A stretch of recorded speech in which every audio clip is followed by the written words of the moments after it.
Hey guys, tonight we slip quietly into a world where dawn hasn't even decided whether it wants to exist yet. You're wrapped in scratchy wool, half asleep, half shivering, and fully aware that the medieval village around you is already breathing. Timid little sounds in the dark. The creak of a thatched roof settling. A rooster who's clearly confused about his shift schedule. You won't believe this, but in a place like this, the day begins before light does. Sleep is something you borrow, not something you own. All right, before you get too cozy, go ahead and smash that like button and subscribe, but only if your heart says yes. And as always, tell me where you're listening from and what time it is over there. I love seeing our sleepy little map of the world grow. Dim the lights, get that fan going for some background vibes, and let's chill into tonight's little adventure. You lie on your narrow, straw-stuffed mattress, staring at a ceiling so close you could touch it if you stretched. Dust drifts down in the faint glow of an ember that refuses to die in the hearth. The air smells faintly of smoke, wool, and yesterday's porridge bowl that someone definitely forgot to rinse. The cottage is tiny, and sound carries easily. You hear a sleepy grunt from someone curled up beside you, another rustle from a bundle of blankets across the room, and the soft shifting of a chicken settling on a beam overhead. Yes, people really kept animals indoors at night. Warmth was too precious to waste. You ease yourself upright, careful not to wake anyone. Cold air bites your cheeks instantly. Homes like this rarely hold warmth through the night. Thick walls of wattle and daub do their best, but when you wake before sunrise, you feel every bit of winter lingering in the cracks. You rub your hands together and step toward the hearth, where a faint red glow hides under a pale layer of ash. There's a strange comfort in this moment, quiet, empty. You move with purpose but without rush. You reach for the fire hook and stir the embers, just like countless villagers did each morning in the centuries before you. The ash lifts, embers brighten, and a tiny thread of warmth brushes your knuckles. A small relief, considering that medieval English dawns were chilly even in summer. A tiny bundle of kindling waits nearby, and you feed the fire with it, coaxing the flame with careful breaths. Sparks jump like tiny fireflies, one of those everyday miracles nobody bothers to celebrate. Around you, the cottage changes shape as the fire grows. Clay pots emerge from the dark, outlines of wooden stools tilt into view, and a battered kettle catches the first glimmer of orange. Someone once carved a little pattern into the stool's legs. Someone else mended a crack in the kettle's spout with soft metal. A home like this carries the fingerprint of every hand that has ever lived here. Outside, a lonely cartwheel groans as the wind nudges it. A dog barks once, half-hearted. From a neighbouring cottage you hear someone cough, the dry, exhausted cough people tended to develop when homes filled with smoke overnight. Chimneys existed, but not on every house. Some simply had roof holes, which didn't always cooperate. Your eyes still sting from the remnants of the night smoke. You stand, stretching your arms, feeling the stiffness of someone who slept lightly. Most medieval villagers did, not by choice, but by practice. You slept in intervals, early sleep, waking, sometimes talking quietly or tending to minor tasks, then a second sleep toward dawn. The rhythm feels strange by modern standards, but to you, standing barefoot on cold, packed earth, it feels natural, a faint stir behind you.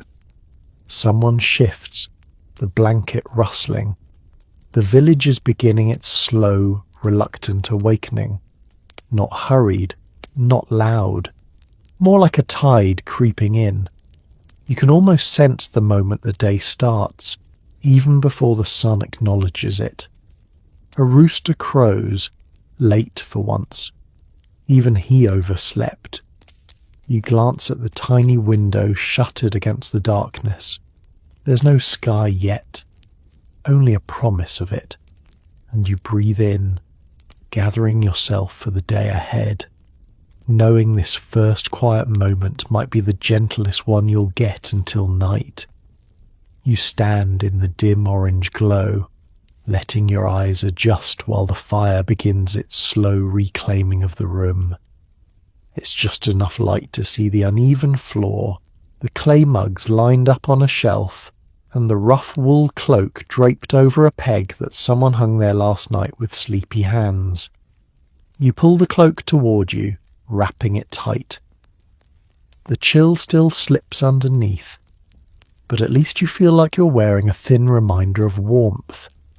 The cottage murmurs awake around you, a soft thump from the loft above. Someone must be turning in their sleep. Then a familiar sound. A wooden ladle falls from somewhere, landing with a clatter that seems far too loud for this hour. You wince and glance at the sleeping bundle across the room. They don't stir. They're used to noise. Medieval homes were never quiet, even at night. You step outside, lifting the latch gently, and a fresh wave of cold air wraps around you. The sky is a deep, endless blue, almost black, but not quite. You can feel dawn somewhere behind the horizon pressing upward. In front of you, the village lies still like someone froze it mid-motion. Thatched roofs are faint silhouettes against the fading night. Smoke seeps lazily from a few chimneys, thin and unsure. A dog sniffs the ground lazily, not yet ready to bark at anything that moves. You inhale the smell of damp earth and frost. It's sharp but strangely refreshing. The fields beyond the cottages are muted shapes, resting under the last breath of night. You can hear something faint, maybe a bucket swinging, maybe a door creaking open on someone else's cottage. Villagers rise early, but rarely at the same moment. It creates this scattered mosaic of waking noises, never enough to dominate, always enough to remind you that you're part of a living whole. As you stand there, you think of the tasks that your hands will meet today. You haven't stepped into them yet, but the weight of them is already familiar. Medieval life didn't allow many surprises at dawn. You always knew the day would require your whole body before it even began. Behind you, the cottage rustles again. Someone lights their own fire. You hear the sizzle of a spark catching hay. It reminds you of that little fact you once heard. Villagers often saved glowing embers in covered pots overnight so they didn't have to restart a fire from nothing. An especially helpful trick in months when damp wood could refuse to burn for hours. Households sometimes even shared embers with neighbours, passing the beginnings of a flame from cottage to cottage like a quiet morning gift. Your fingers brush the latch as you close the door softly and return inside. The warmth has grown a little, enough to soften the air. You move through the home slowly, listening, adjusting to the rhythm of everyone waking at their own pace. Someone mumbles a greeting, half coherent. The sleeping bundle shifts and sits up, hair messy, face puffy from sleep. They stretch, joints cracking audibly. The floor creaks with each of your steps. The first words of the day aren't a conversation. They're more like sounds of recognition, of bodies reminding each other they exist. Medieval mornings weren't full of chatter. Energy was saved for what mattered later. You take your place by the small table, tracing your fingers along its scarred surface. The grooves tell the story of every loaf cut, every tool repaired, every moment someone leaned too hard while trying not to fall asleep. You brush aside a small brass token, a leftover from yesterday's errands, that someone must have placed there without thinking. It clinks against the wood, brighter than the room deserves at this hour. Then you hear it, the village's first real signal that morning has begun. A far-off clang, metal against metal. Someone sharpening a blade or banging a pot into shape. It echoes faintly across the cottages and you feel it in your chest. The day is no longer waiting. It has arrived. You adjust your cloak, pull a stool closer to the fire and sit for just a moment longer, letting your thoughts settle. This is the last pause before everything begins, the final breath of stillness before the machinery of village life sweeps you into its rhythm. And as the first thin streak of pale grey leaks across the tiny window, you give yourself over to the day. The faint grey at the window sharpens, just enough to outline the wooden latch and the uneven shutter planks. The cottage is stirring fully now. Sleepy faces, tangled hair, stiff movements as everyone adjusts to the cold that clings like a second skin. There's no luxury of easing into comfort. The morning demands participation.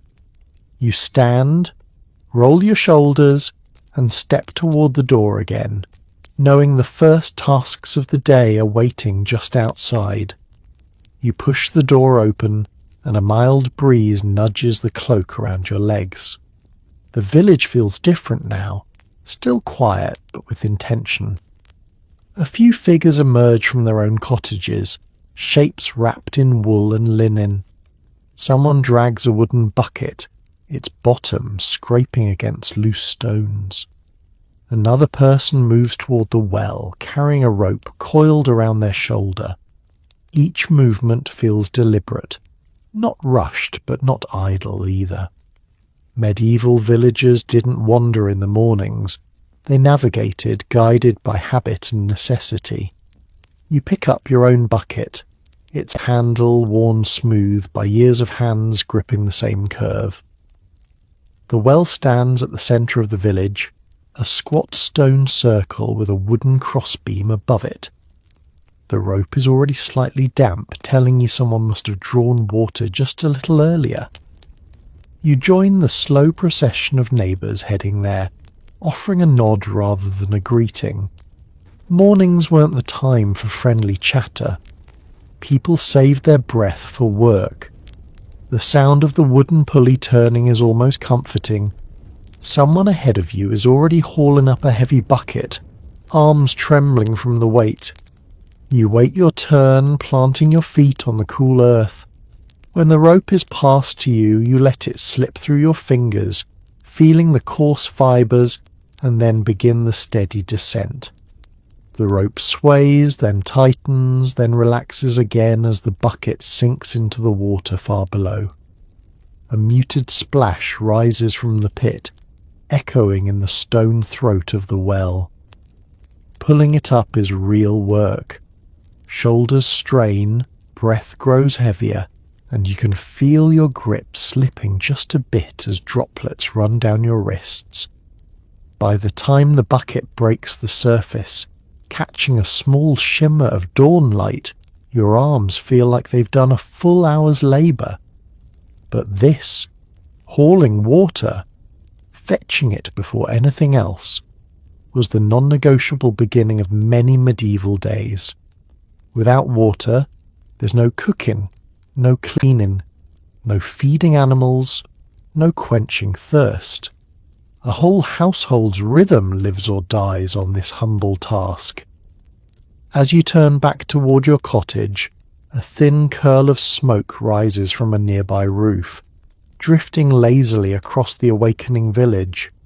A dog trots by, nose close to the ground, tail cutting a slow arc behind it. Someone else passes you carrying a bundle of kindling, and another brings out a stack of tools to check for damage. A man kneels by a fence, poking at the weak spots with a dull knife. These small jobs scattered across the village remind you of something practical. Medieval roofs, fences and tools needed constant attention. Everyday tasks weren't chores, they were maintenance of survival. You set the water inside the cottage, feeling the coolness seep into your skin. The fire crackles now, growing stronger. Someone sits near it, warming their hands, while another person begins grinding a few grains, barely enough for a small morning meal. The house feels more alive, though not exactly cheerful. People weren't grumpy in the modern sense. They were simply conserving energy, saving words for moments that mattered. As you step back outside, you notice another figure near a small patch of herbs behind your cottage. They're checking the plants with careful fingers, even though the sun hasn't fully risen. Herbs were precious. Medicine, seasoning, and sometimes currency when bartering. You glance at them for a moment, realizing how many little tasks keep a medieval household afloat. Nothing is small, nothing is optional. In the soft morning chill, the village fully awakens, not with noise but with purpose, and you feel yourself pulled into that early rhythm, ready to take on whatever the rest of the morning demands. You lift the bucket again, feeling the water sway inside it, cold and heavy. You brace your elbow against your hip and carry it toward the side of the cottage, where the day's first chores wait. The sunlight is still too faint to warm anything, but it casts a soft sheen across the village path, just enough to reveal footprints left by those who woke earlier than you. There's always someone who starts before everyone else, either by choice or because sleep fled faster than it arrived. You set the bucket down beside a small wooden trough and pour carefully. The water splashes against the sides, the sound sharp in the stillness. One of the hens perched on the fence hops down immediately, pecking at droplets on the rim. You shoo her away gently. She'll get her turn soon enough. Birds had a habit of inserting themselves into morning tasks like they were senior supervisors. As you straighten, you notice the faint smell of damp hay mixing with wood smoke drifting from a dozen leaning chimneys. Nearby, a neighbour's door creaks open, and an elderly man steps out, leaning on a walking stick smoother than river stone. He nods to you, one of those slow, heavy nods that carries a world of unspoken understanding. Older villagers usually woke early, partly because of aching joints, partly because they understood the village's rhythm better than anyone else. They often checked small things out of habit: fences, gates, the frost on the ground, the shape of the clouds hinting what kind of weather the day might deliver. You turn back to your own tasks. A pile of firewood needs sorting, and some sticks are still too damp from last night's fog to use.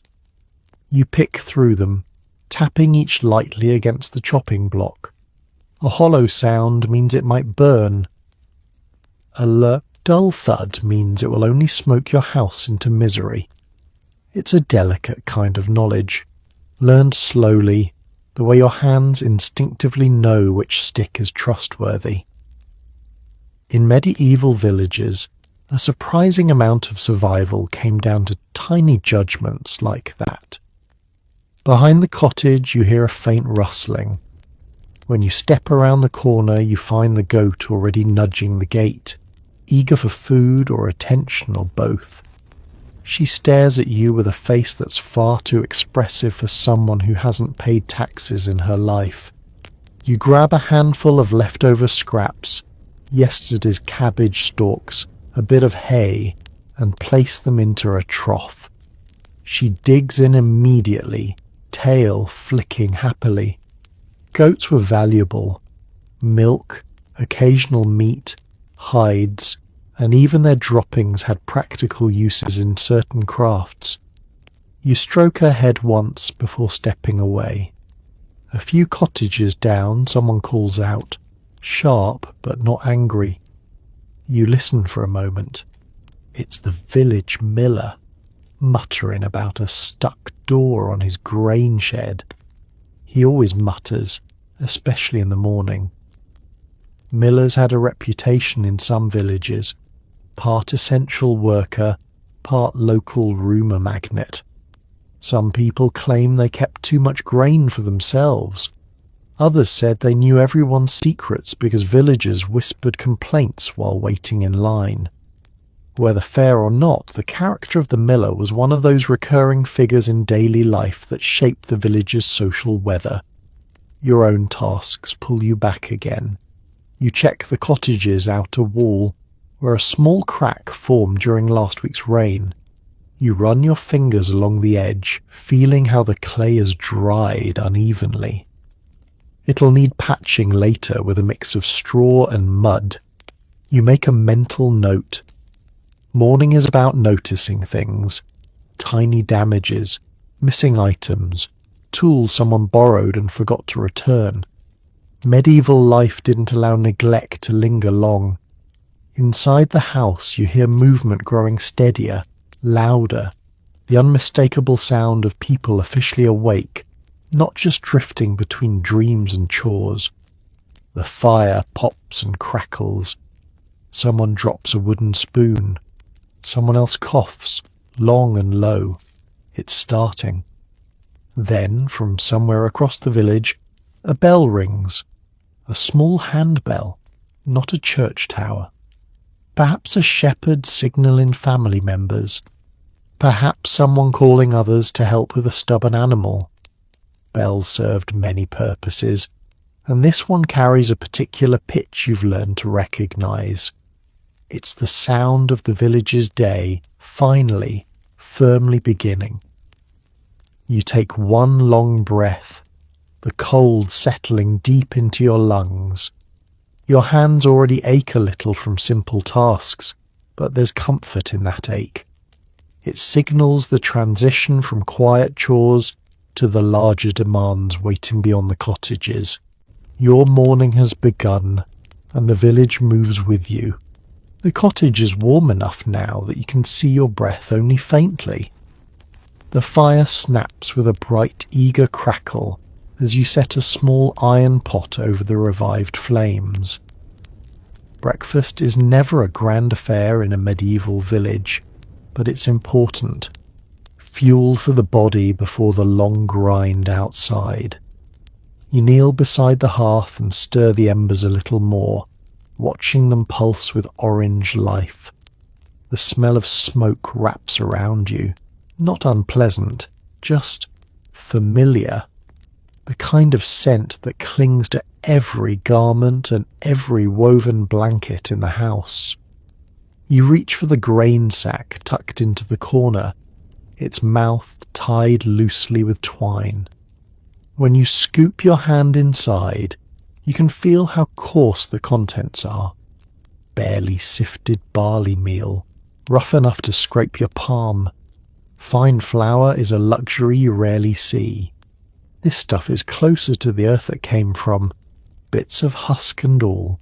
You pour a small handful into the pot along with water from the bucket you hauled earlier. The mixture thickens slowly as you stir it with a wooden spoon worn down to a smooth curved edge. Someone behind you yawns so loudly it sounds like a creaking door. You don't turn, you just toss a smile over your shoulder. That first exaggerated groan of the morning feels like a shared ritual. Medieval families didn't wake neatly or gracefully. Everyone emerged from sleep with stiff joints and tangled hair, and there was always one person whose morning noises could have passed for a dying ox. This morning you realise that person is not you. Yet. A child-sized bundle of blankets rolls over in the corner, revealing a sleepy face squinting at the fire. They rub their eyes, sniff once, and shuffle toward the heat with tiny, determined steps. The fire pulls everyone in during the early hours. Warmth is a precious currency. You edge closer to let them stand beside you, their small shoulder leaning gently against your arm. The porridge bubbles lazily as steam begins to rise, filling the room with a warm, grainy scent. It's not exciting, but at this hour it feels like comfort in its simplest form.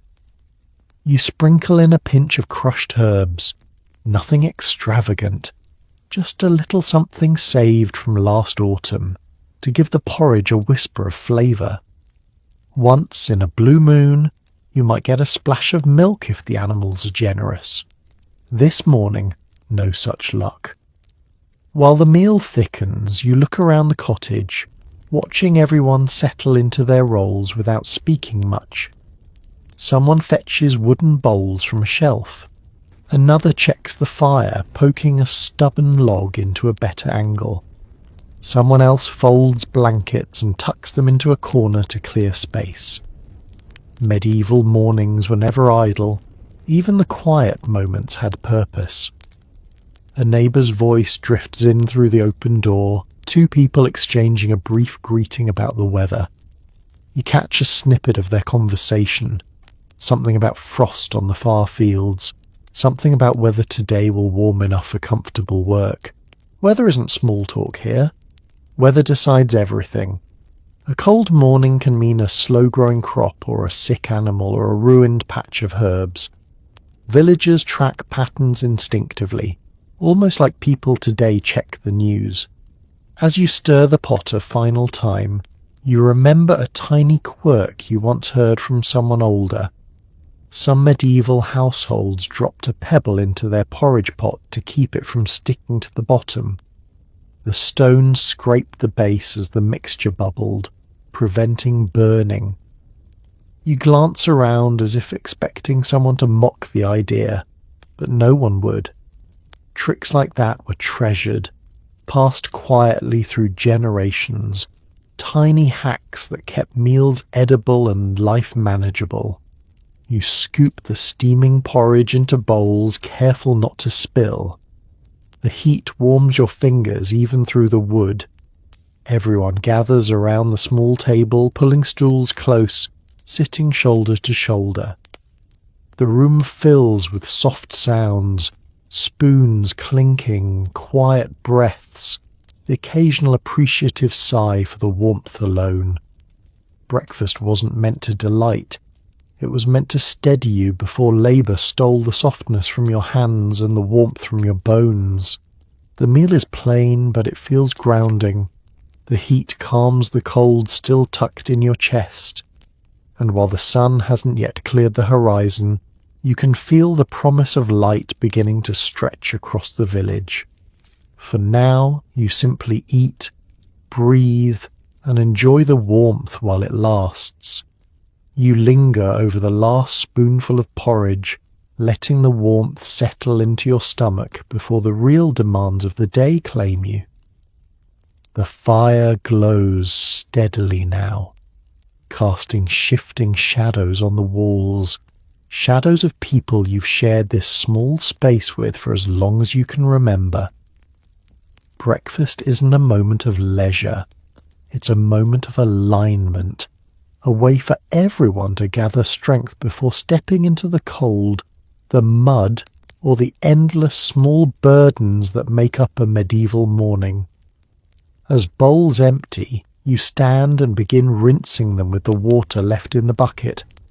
There's no soap, of course, just cold water and a bit of clean straw to scrub the rough wood. The residue of porridge comes off easily, leaving the bowls faintly warm from their recent meal. You set them on the table to dry, knowing they'll be used again within hours. Medieval kitchens had no drawer full of extras, just a few precious items, each carrying years of history. Behind you, someone adjusts the fire, nudging a log that's burning too quickly. The hearth had to be managed constantly. One careless morning could mean a cold afternoon. In wealthier homes, fire dogs and andirons controlled airflow, but in cottages like yours, everything depends on well-placed wood and careful attention.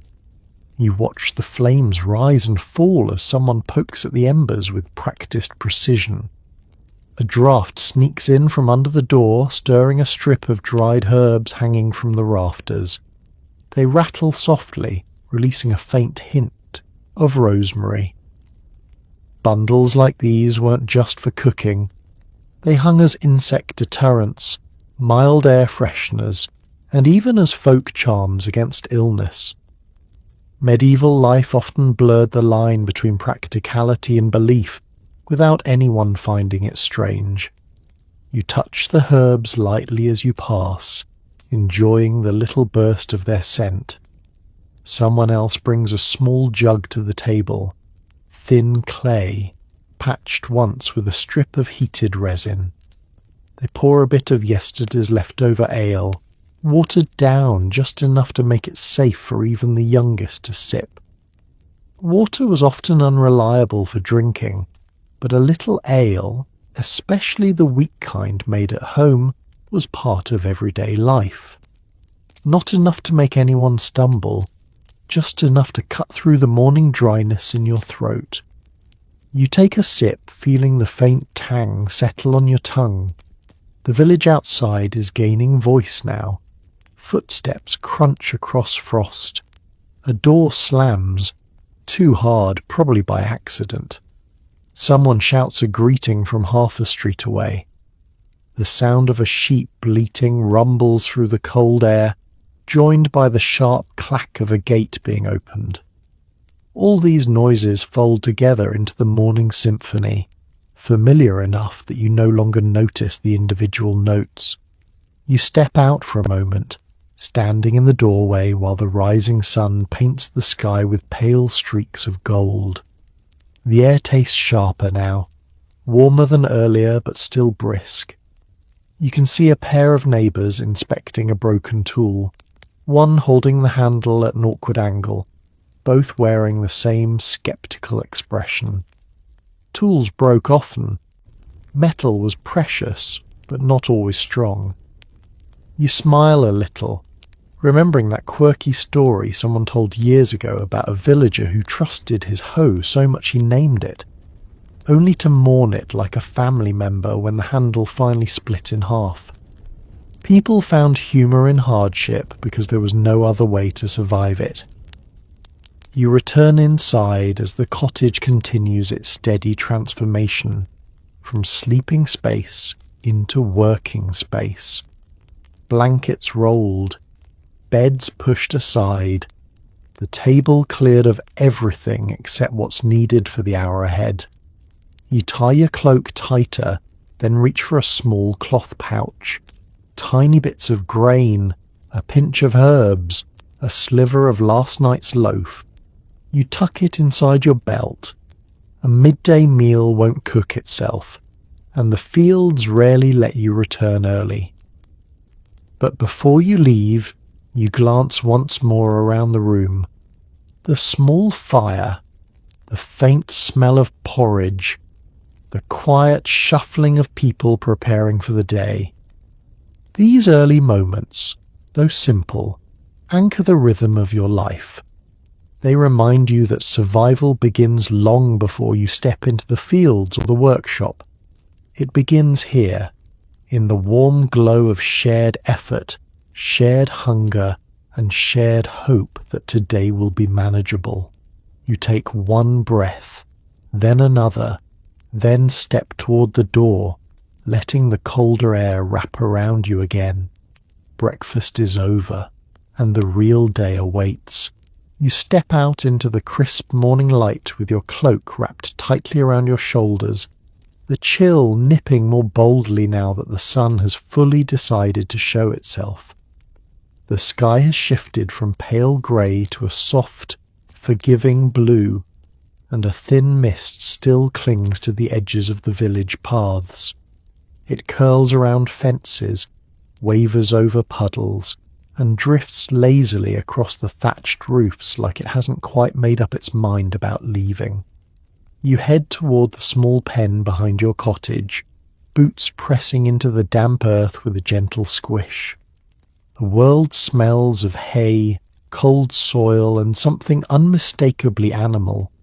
Warm fur, stale straw, and that particular barnyard musk that medieval villagers recognized as simply home.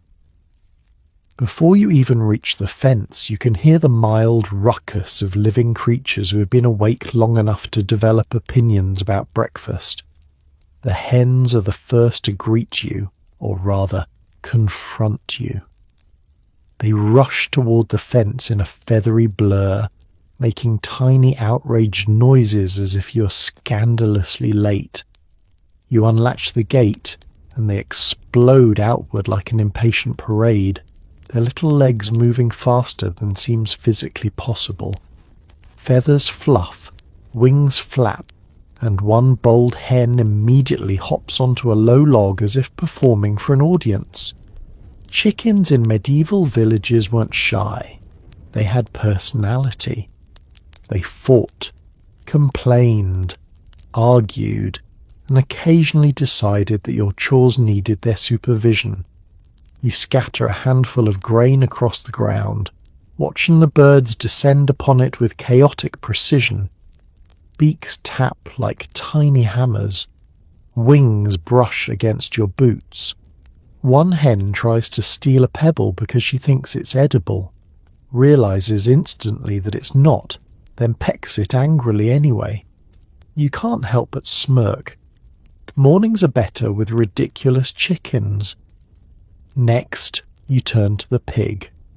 She snorts loudly when she sees you approaching, trotting forward with the swagger of someone who knows she is important.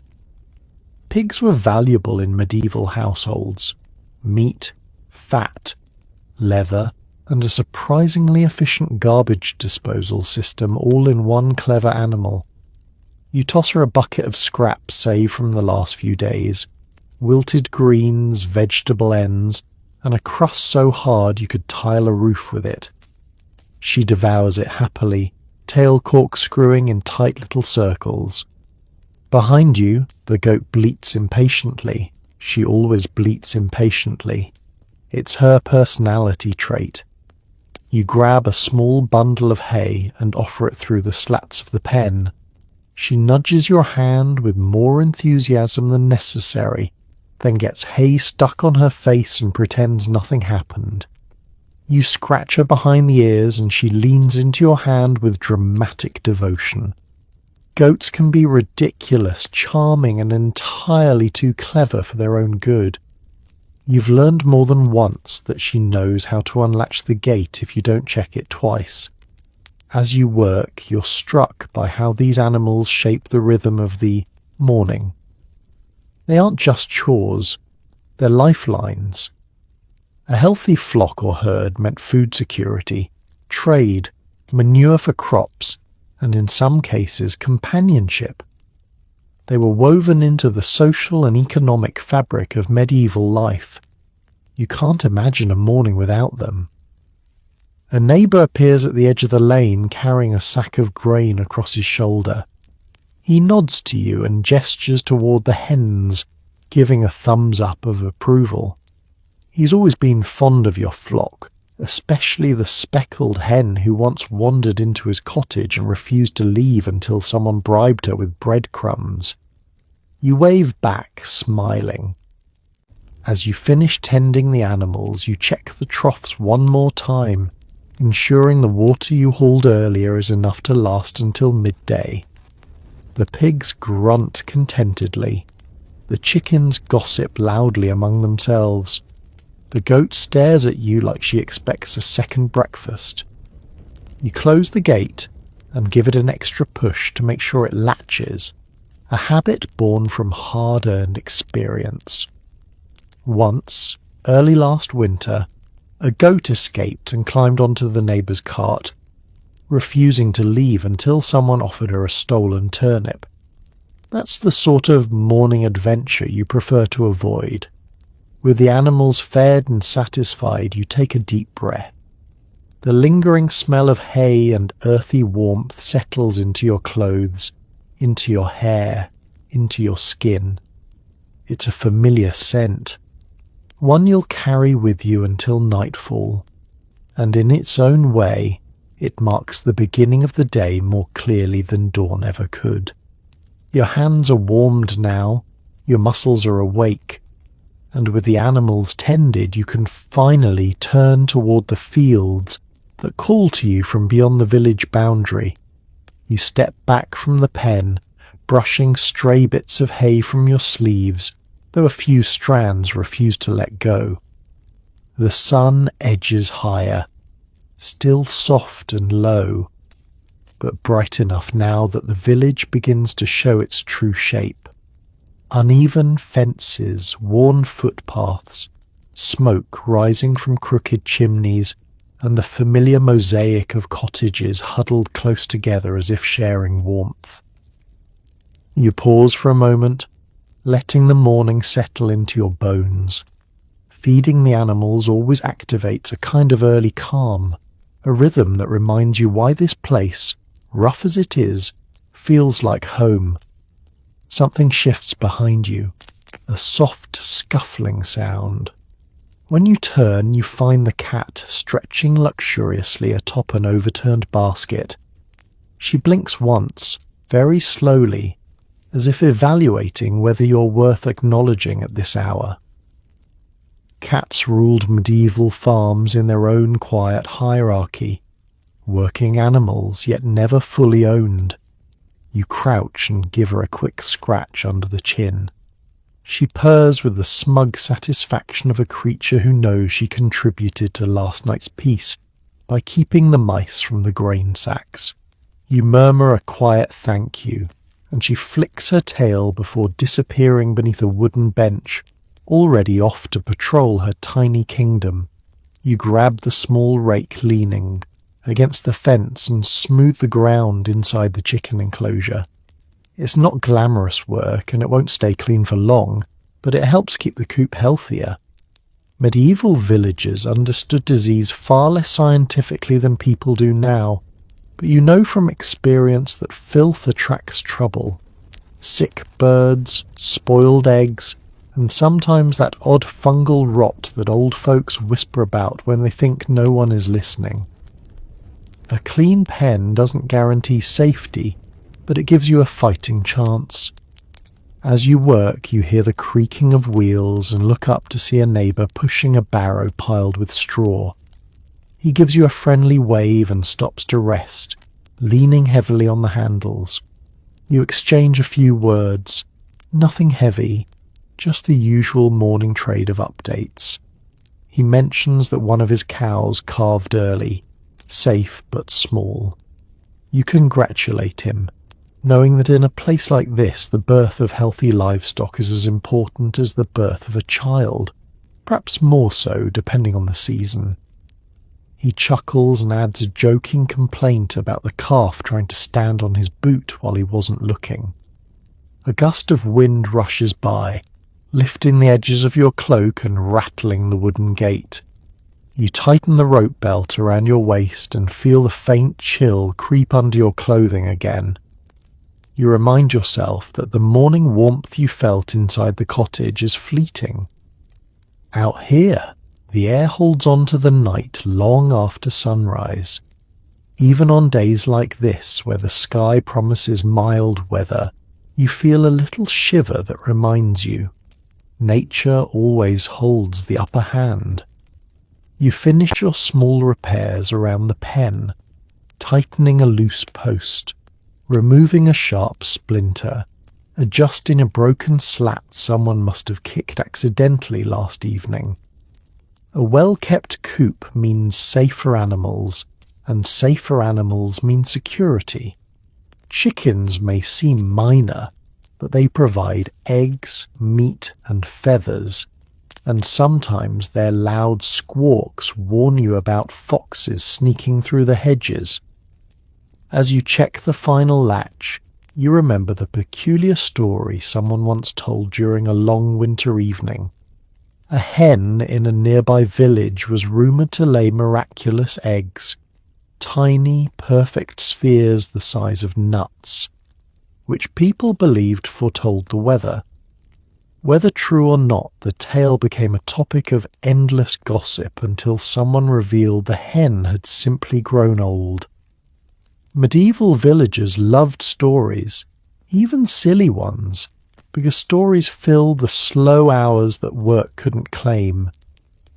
You lift your basket of tools and step away from the animals, glancing back one more time.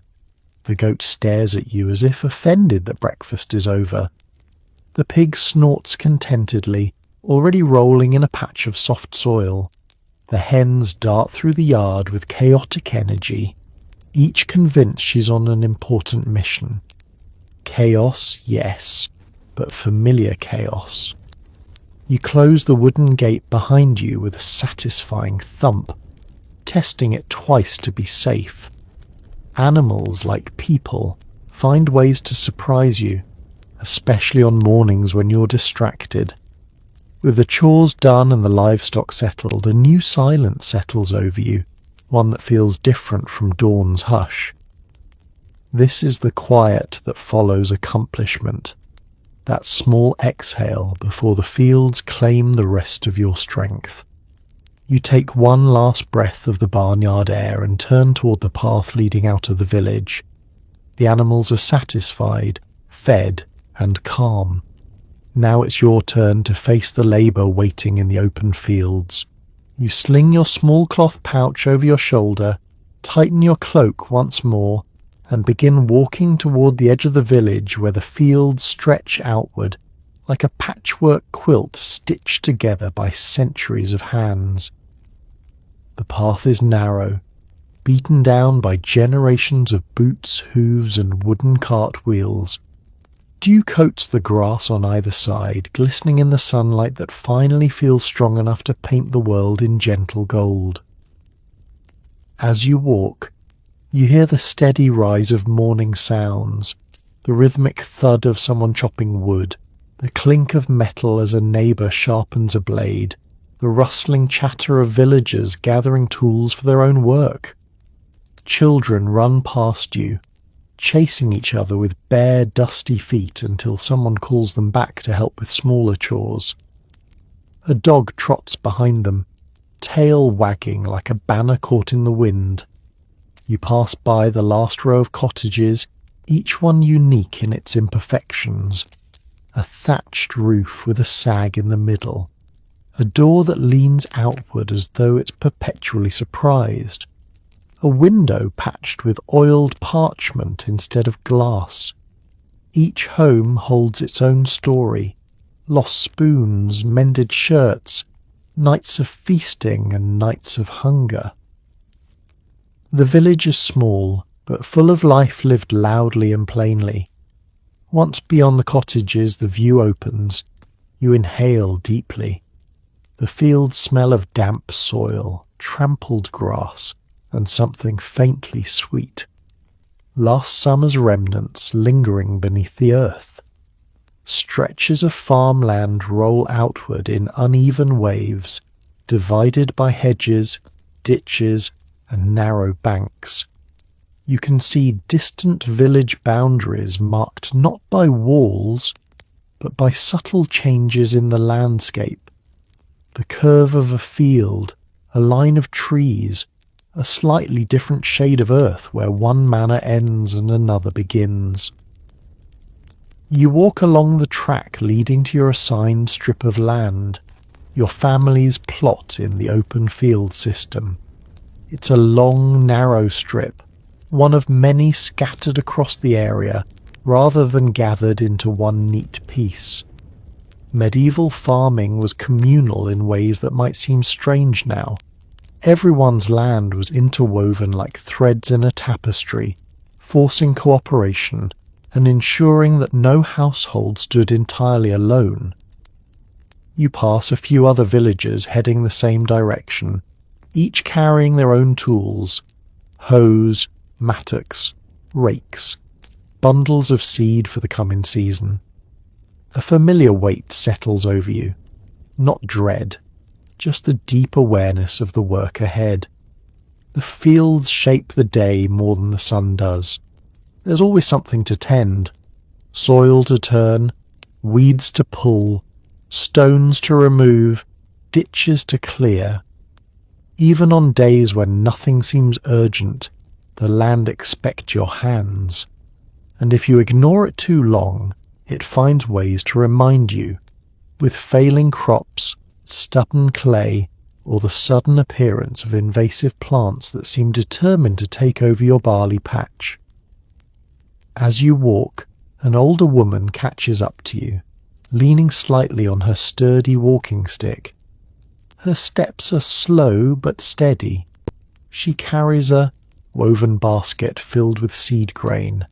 She nods at you and comments on the light frost she saw clinging to the north fields earlier, a quiet warning that the soil might still be hard in places. You thank her and tuck that detail into your mind. In this world, people don't give advice lightly. A small observation from an elder can mean the difference between a productive morning and hours of frustration. You reach the ridge overlooking your strip of land. From here, you can see your section clearly. Rough soil mixed with scattered stones, the memory of last season's crop marked by faint rows. A couple of crows hop boldly at the edge, eyeing you with the arrogance of creatures who believe they own the land more than anyone else. You pick up a loose pebble and toss it in their direction, not to harm them, but to persuade them that breakfast must be sought elsewhere. They squawk indignantly and flap away.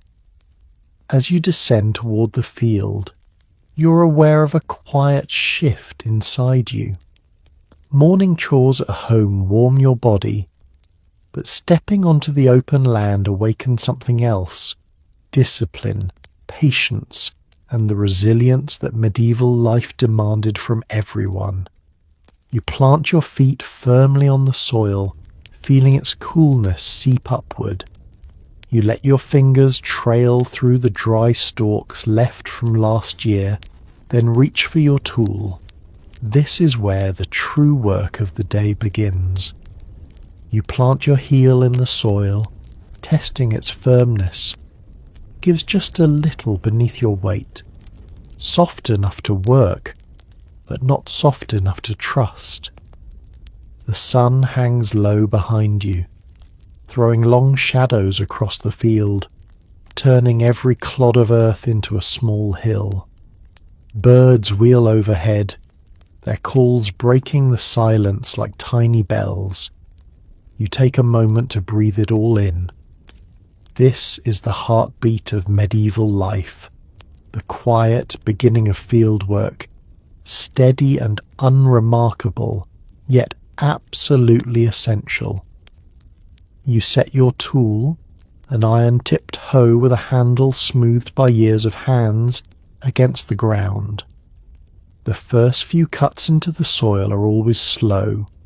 You carve into the earth, lifting small chunks and flipping them to expose the darker, damper soil beneath. Each movement has weight. The twist of your wrist, the bend of your back, the push of your foot anchoring your stance. Your breath eventually syncs with the rhythm, becoming part of the motion rather than interrupting it. Around you, others are settling into their own tasks. A man a few strips over is gathering stones into a rough pile, muttering under his breath at each new one he uncovers. A pair of women in the next field work side by side, raking away dry grass and weeds while talking quietly. Their voices drift toward you as faint whispers. Something about a lost sheep, something about a neighbour who tripped over his own rake yesterday. Gossip is subtle out here. It moves like wind through wheat, soft and persistent. your hands warm as you work, the earlier chill fading from your fingers. You can feel the beginnings of a dull ache in your arms, an ache you've known your entire life.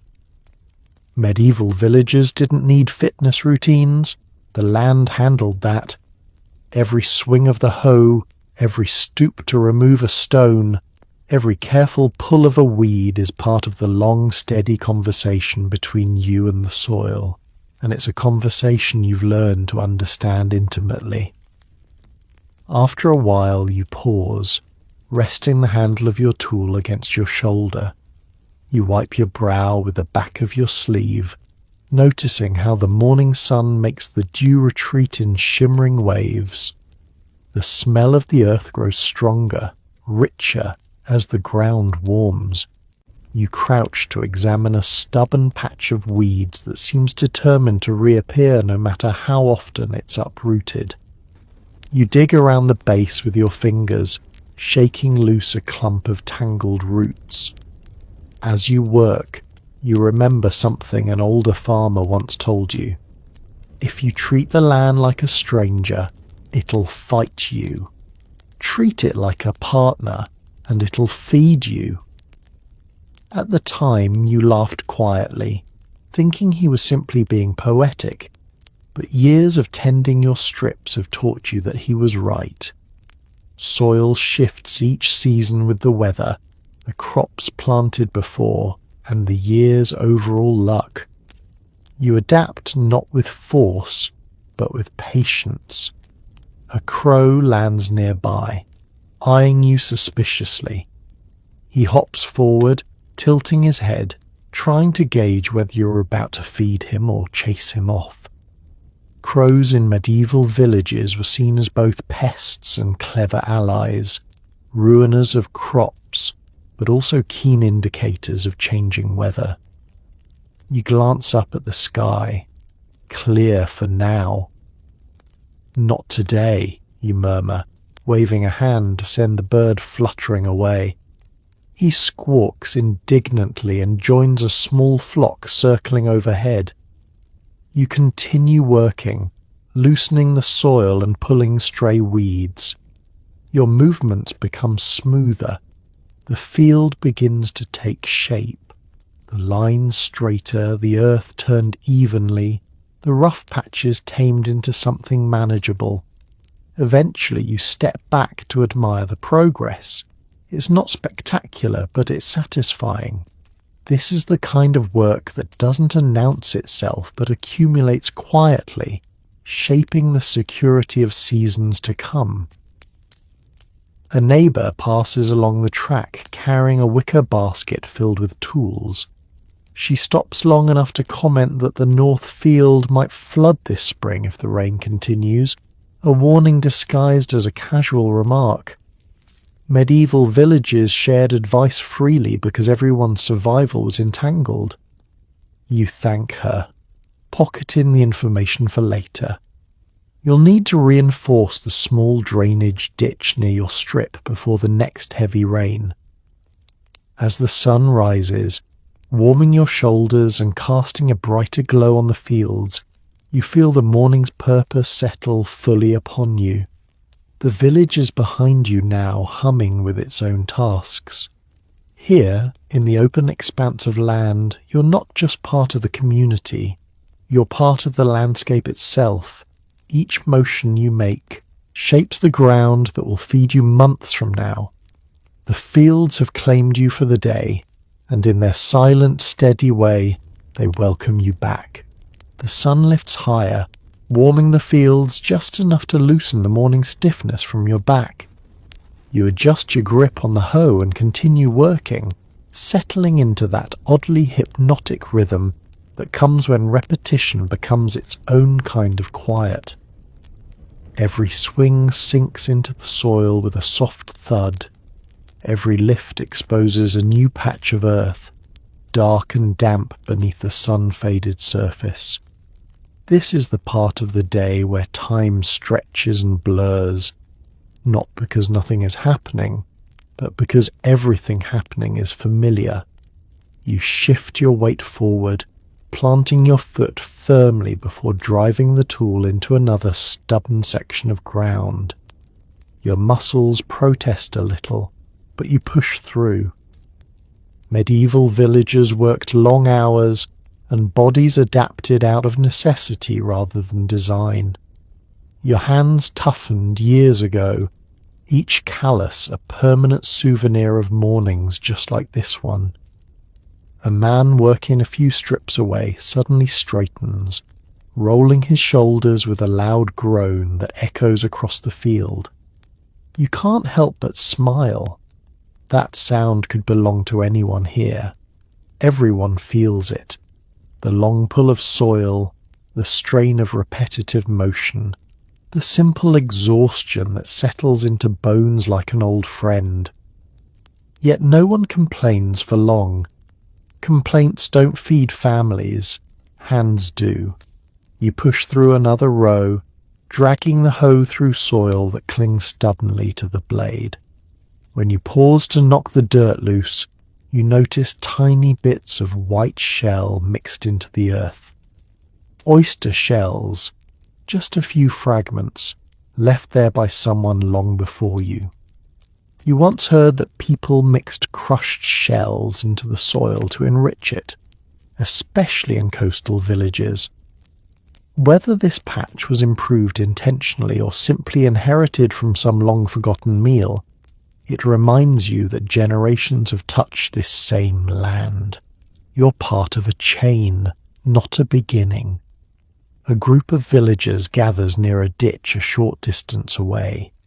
Their voices rise in a blend of concern and irritation. You wander closer, tool resting against your shoulder. The ditch walls have collapsed in one spot, water pooling where it shouldn't. Last year's heavy rains carved new channels through several fields, leaving small problems that become big ones if ignored. A few people step into the mud, testing its depth. Someone mutters that this will take the better part of the afternoon to fix. You offer a few words of commiseration, knowing full well that ditches are temperamental beasts, always shifting, filling, collapsing, or running dry at the worst possible moment. They were as essential to medieval farming as tools or seed grain, guiding water where it needed to go and keeping it away from crops when necessary. Most of the villagers nearby already carry shovels or long-handled spades, expecting this kind of problem to emerge eventually. You make a mental note to help once your own morning work is finished. Returning to your strip, you dig deeper into the soil to loosen the more stubborn clumps. Sweat begins to gather along your hairline despite the cool wind. You wipe it away with the inside of your sleeve, noticing how the sun has shifted while you worked. Hours pass quietly when the fields have your full attention. A rustling sound draws your gaze to the tall hedgerow bordering the south side of the field. A pair of small birds flit in and out of the branches, carrying bits of dried grass in their beaks. They're building a nest again, right in the same spot where they nested last year. You watch them dart back and forth, marvelling at how their tiny bodies manage so much purpose. A few villagers joke that birds are better workers than people because they refuse to waste daylight. Others believe birds sense the mood of a village, flocking more when the harvest will be good. Old folk sayings like that stick around because they bring a spark of personality into the long hours of labour. A faint shout breaks your focus. Someone calls your name, waving from the far end of the field. You lift a hand in acknowledgement. It's nothing urgent, just the daily check-in between neighbours, a way to confirm everyone is alive, working, and not secretly sinking into mud or trapped under a toppled tool. Mutual care was less sentimental in medieval life and more practical. You watch out for others because you know they'll watch out for you when you need it. You return to your row and dig in again, letting your body settle into the movement. The soil yields reluctantly in some places, willingly in others. The sun warms your back. The wind brushes across your face, and as your tools bite deeper into the earth, you feel the invisible weight of the day pressing forward. Slow, steady, and completely unavoidable. This is the rhythm of fieldwork, relentless, grounding, and strangely peaceful. The hours slip into each other with the smooth, steady ease of long practice. You can feel the work settling deeper into your arms, your shoulders, your lower back. Not sharply, not painfully, just the inexorable tightening that reminds you your body is doing exactly what it was shaped to do. You adjust your stance, sinking your heel into the earth before swinging the hoe again, letting the weight of the tool carry part of the effort. Medieval tools may have been simple, but they were designed around the body's natural mechanics. You learn their rhythms the way you learn a familiar melody. A gust of wind sweeps across the opened field, rattling the hedges and sending a small flurry of loose straw-like stalks tumbling across your boots. A few land on your cloak and cling stubbornly until you brush them aside. You pause for a moment, rolling your shoulders and stretching your back, hearing the soft crackle of stiff joints waking up again after the repetitive motion. When you straighten fully, you let your eyes drift across the field to take in the scene. People dot the land like moving brush strokes, some bent low pulling weeds, others standing straight as they toss stones toward growing piles at the field's edge. A man further down wrestles with a stubborn root, digging and tugging with alternating bursts of force and muttered curses. You smirk quietly. Roots always fight like they're defending their territory. A woman in a faded blue wimple works beside him, methodically gathering the weeds he uproots and tossing them into a wicker basket slung over her shoulder. You return to your own task, hacking through the soil layer by layer. The sun inches higher, casting a warm glow that mixes with the earthy scent rising from the ground. Every time you lift a clump of soil, you feel the land's quiet protest, its resistance, its give, its grudging cooperation. You realize you've stopped thinking about the strain entirely. Your body moves on autopilot, guided by repetition and routine. Your stomach growls softly, reminding you that your early bowl of porridge is long gone. But before you reach for your small cloth pouch, you glance up again and notice one of the villagers has begun dragging a crude-wheeled cart closer to the communal ditch. The morning's collapsed wall is officially today's group project, it seems. Already 2 men prod the muddy section with long poles, testing the stability before digging deeper. These ditches, narrow and often overlooked, shape the success of whole seasons. Too much water and the crops drown, too little and they wither. Keeping them healthy is as essential as tending the soil itself. You walk over to lend a hand for a bit. As you help shift some loose earth, one of the older men tells you a story. Something about a ditch up on the far ridge that moved overnight decades ago.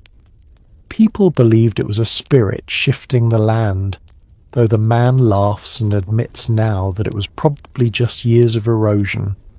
Still, the story lived on long enough to become a village joke. If your ditch collapses, blame the spirits. If it collapses twice, blame yourself for ignoring it. You laugh with him, then move along, returning to your strip once the ditch crew is well underway. Villagers share labour the same way they share stories, with a kind of unspoken expectation that doing so is simply part of being human. You never work entirely alone because no one here can work entirely alone. You lift the hoe again, feeling your breath deepen with each swing. Sweat gathers at the nape of your neck despite the breeze. The cloud of crows that had been circling earlier now settles on a distant fence, watching your work with the judgmental curiosity only crows can manage. You wave your arm once, and they explode upward again in a flapping, indignant burst. Eventually you pause, letting the tool drop lightly against your boot.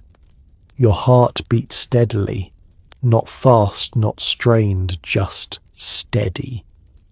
You take a sip from the small flask of watered ale tucked in your belt.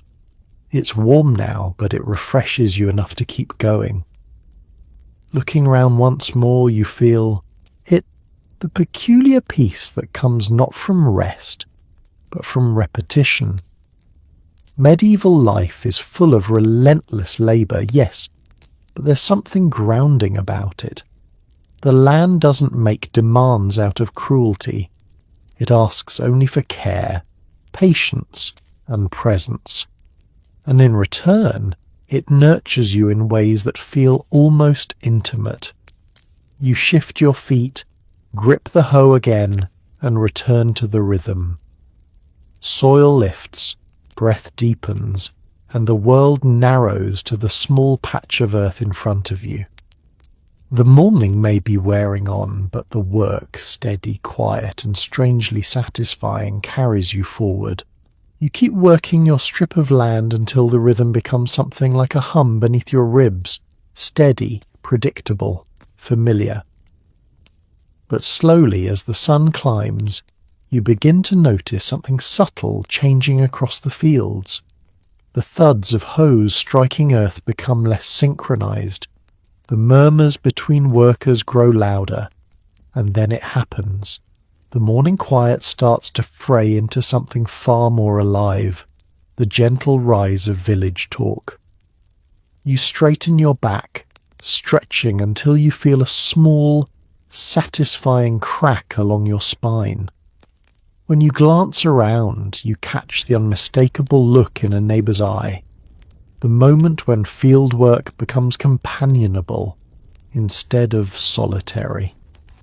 You prop your tool against your hip and drag your forearm across your forehead, wiping sweat that's begun to bead despite the mild weather. It begins, as it always does, with the people working closest together. Two women on the next strip lean in, their voices drifting through the breeze. At first it's simple, comments about the frost, complaints about a stubborn weed, a sigh about someone who left their tools out overnight again. But then the tone shifts, and you can feel the gentle tug of curiosity pulling you toward their voices. Gossip in a medieval village isn't just entertainment. It's a social map, an early warning system, a thread that ties everyone together. Finally, someone calls your name, not loudly, just enough to travel across the neat row of turned earth between you. You step closer, leaning on your hoe like a walking stick.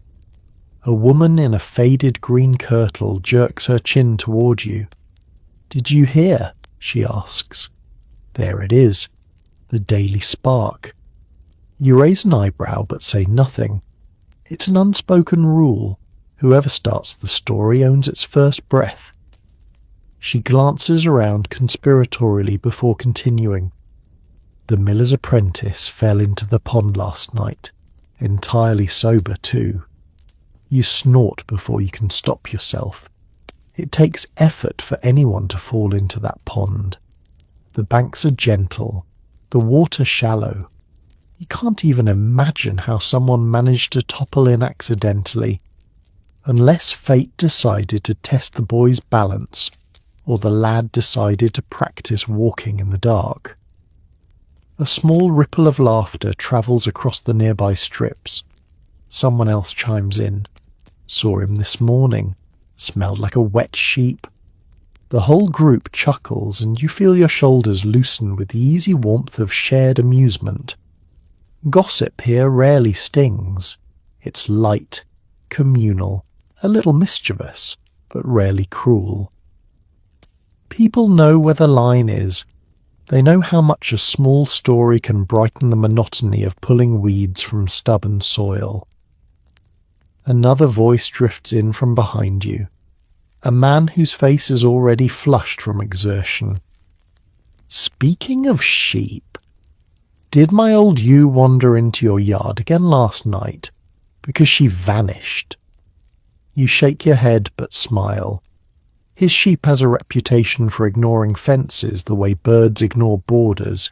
She's been found chewing herbs in other people's gardens, sleeping beside the forge, and once tried to follow the blacksmith into the church. No one knows why she's so stubborn, but everyone has a tale about her. I haven't seen her, you say, but if she shows up for breakfast, I'll send her home. He accepts this with a resigned sigh. If she's eaten through Martha's vegetable patch again, I'll never hear the end of it.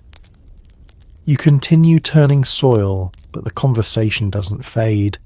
If anything, it grows livelier. Someone brings up a rumour about a trader arriving next week with bolts of dyed cloth. Blue, the rare kind that's worth more than some people earn in a month. Someone else mentions the Lord Steward passing through recently, inspecting the fields with an expression so stern that even the crows stayed quiet.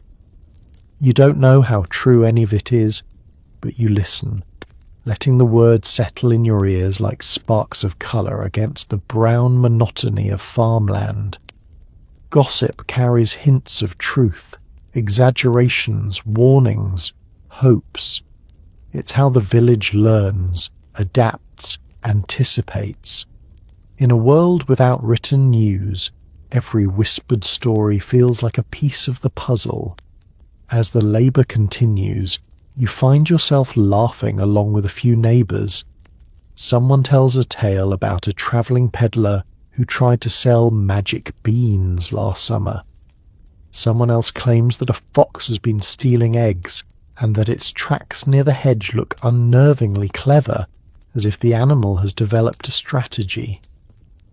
You make a mental note to watch your hens more carefully, though the idea of a fox planning a coordinated operation makes you smile.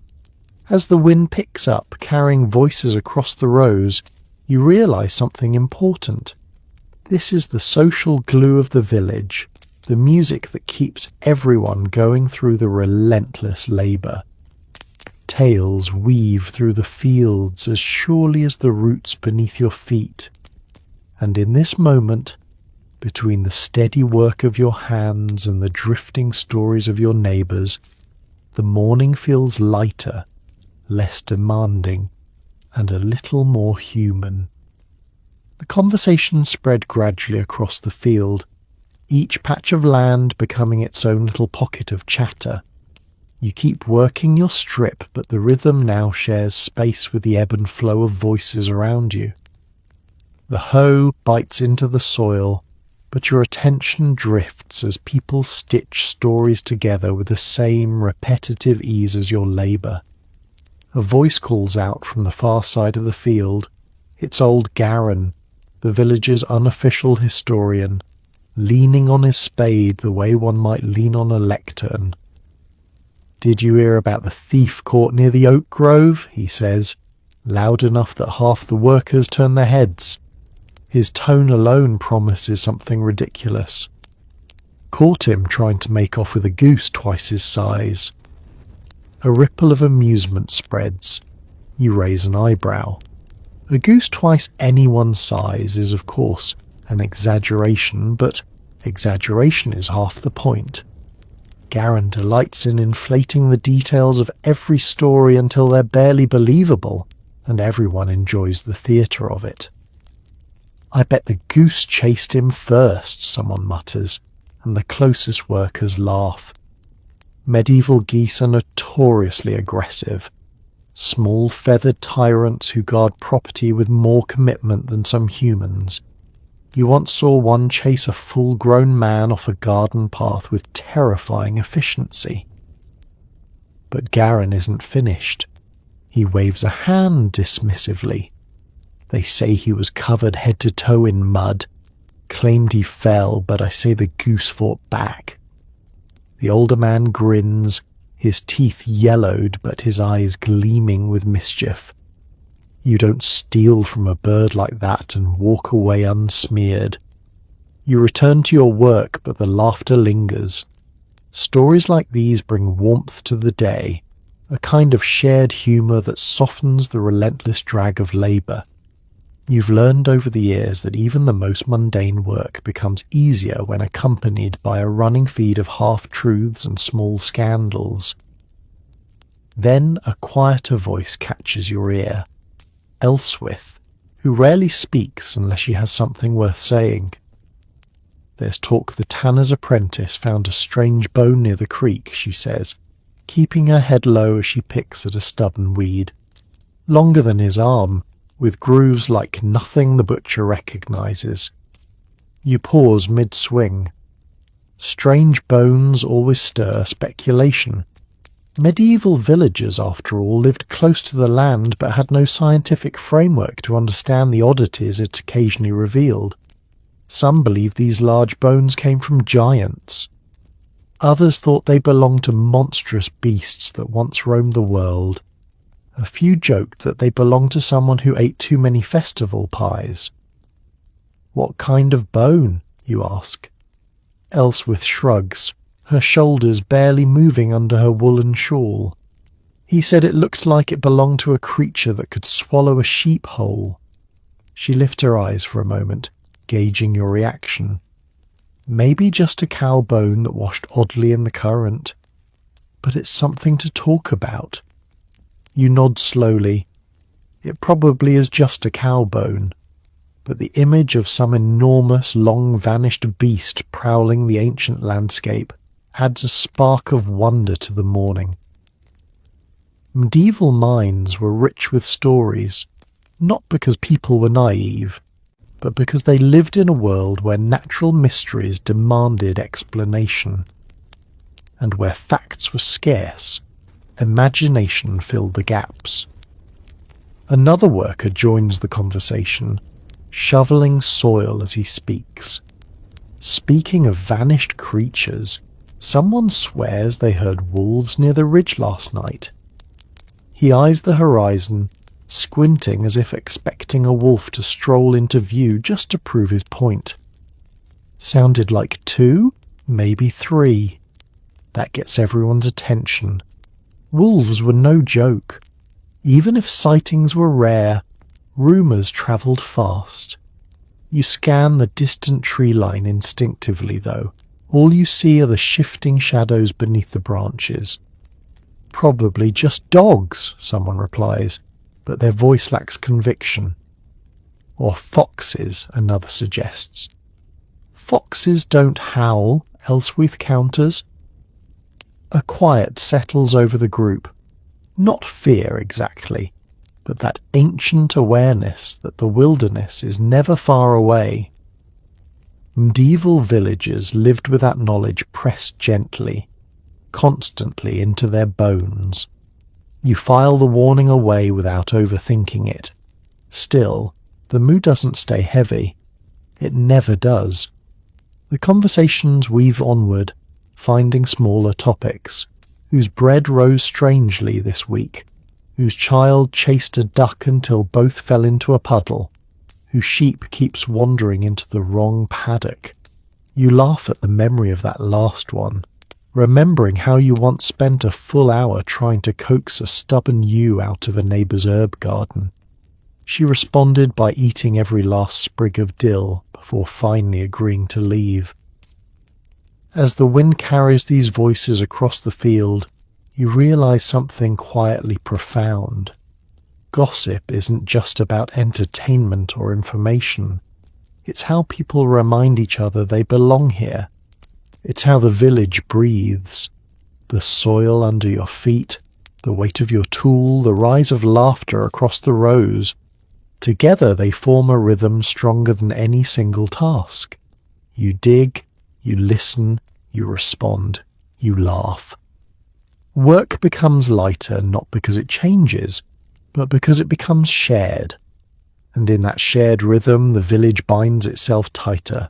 By late morning the sun hangs high enough to flatten the shadows and warm the back of your neck, reminding you that the hours spent in the fields are starting to accumulate. Your hands throb with that familiar dull ache, the kind that feels less like pain and more like confirmation that you're doing exactly what your ancestors did, day after day. You rest your hoe in the crook of your arm, shifting your weight onto your heels as you take in the field one last time before heading back toward the village. It's not quite midday, but the workable morning hours are running thin, and now comes a different kind of labour, less physically punishing maybe, but demanding in its own rhythm. The repairs, mending, patching, and improvisation that keep a medieval household afloat.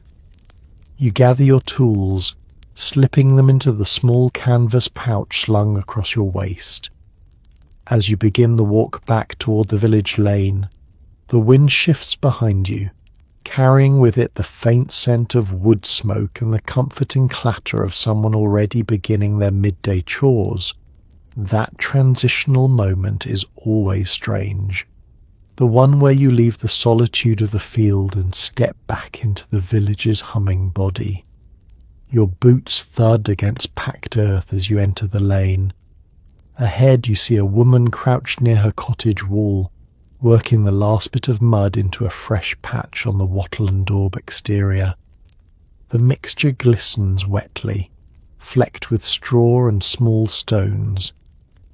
She hums softly as she works, smoothing the surface with a wooden paddle. Her hands are stained a deep brown up to the wrists, but she looks content. There's a rhythm to this repair work that's almost meditative. You raise a hand in greeting. She looks up, smiles, and nods toward her wall. "Took a beating in last week's rain," she says. "Can't let it get ahead of me." You nod back, fully understanding. If you ignore a crack in a cottage wall long enough, the entire structure might start to sag, and once things sag, they rarely stop on their own. Medieval homes required more attention than any person could comfortably give. But comfort isn't part of the bargain here.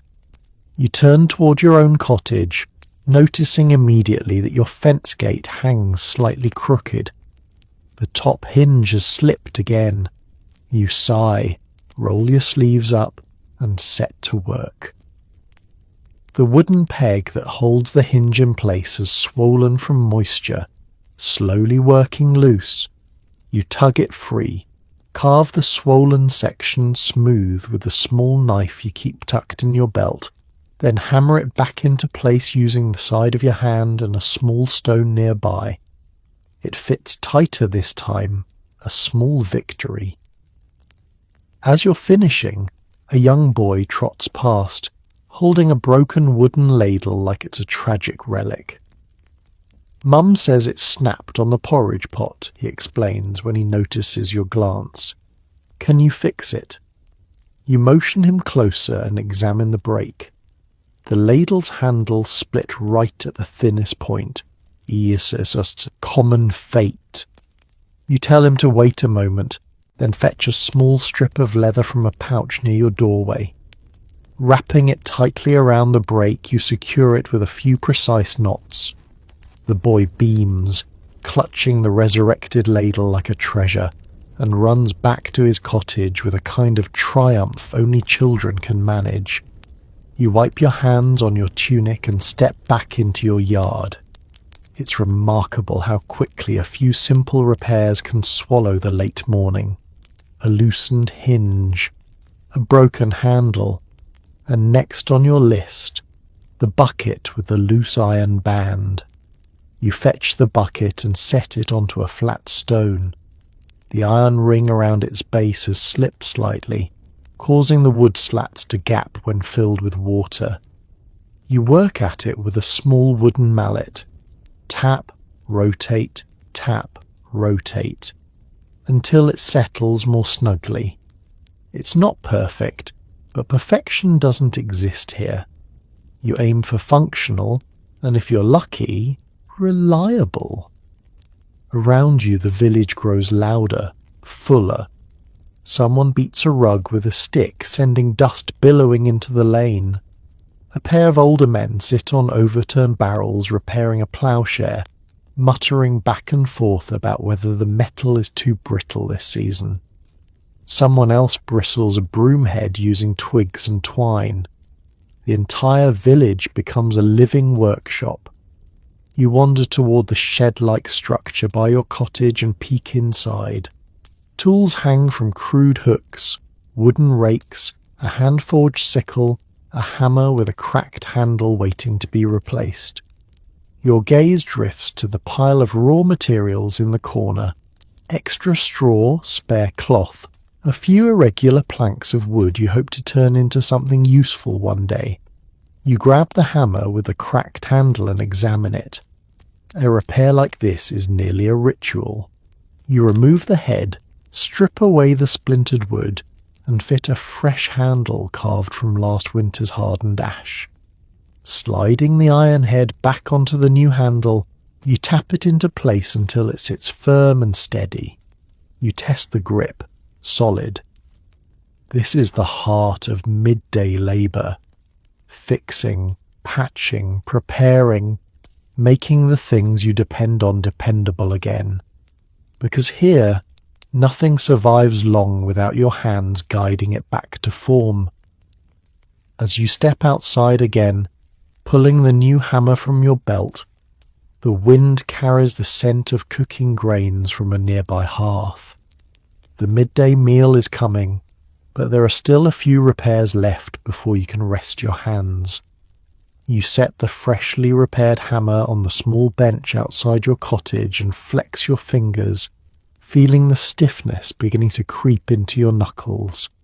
It's the kind of stiffness that comes not from exhaustion, but from switching between different kinds of work.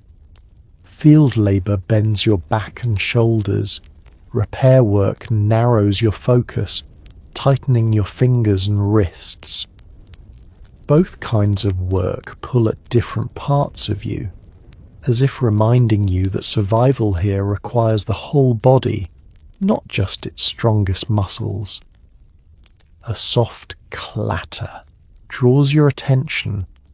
A neighbour approaches, holding a dented metal pot that looks as though it has lived through 5 small wars.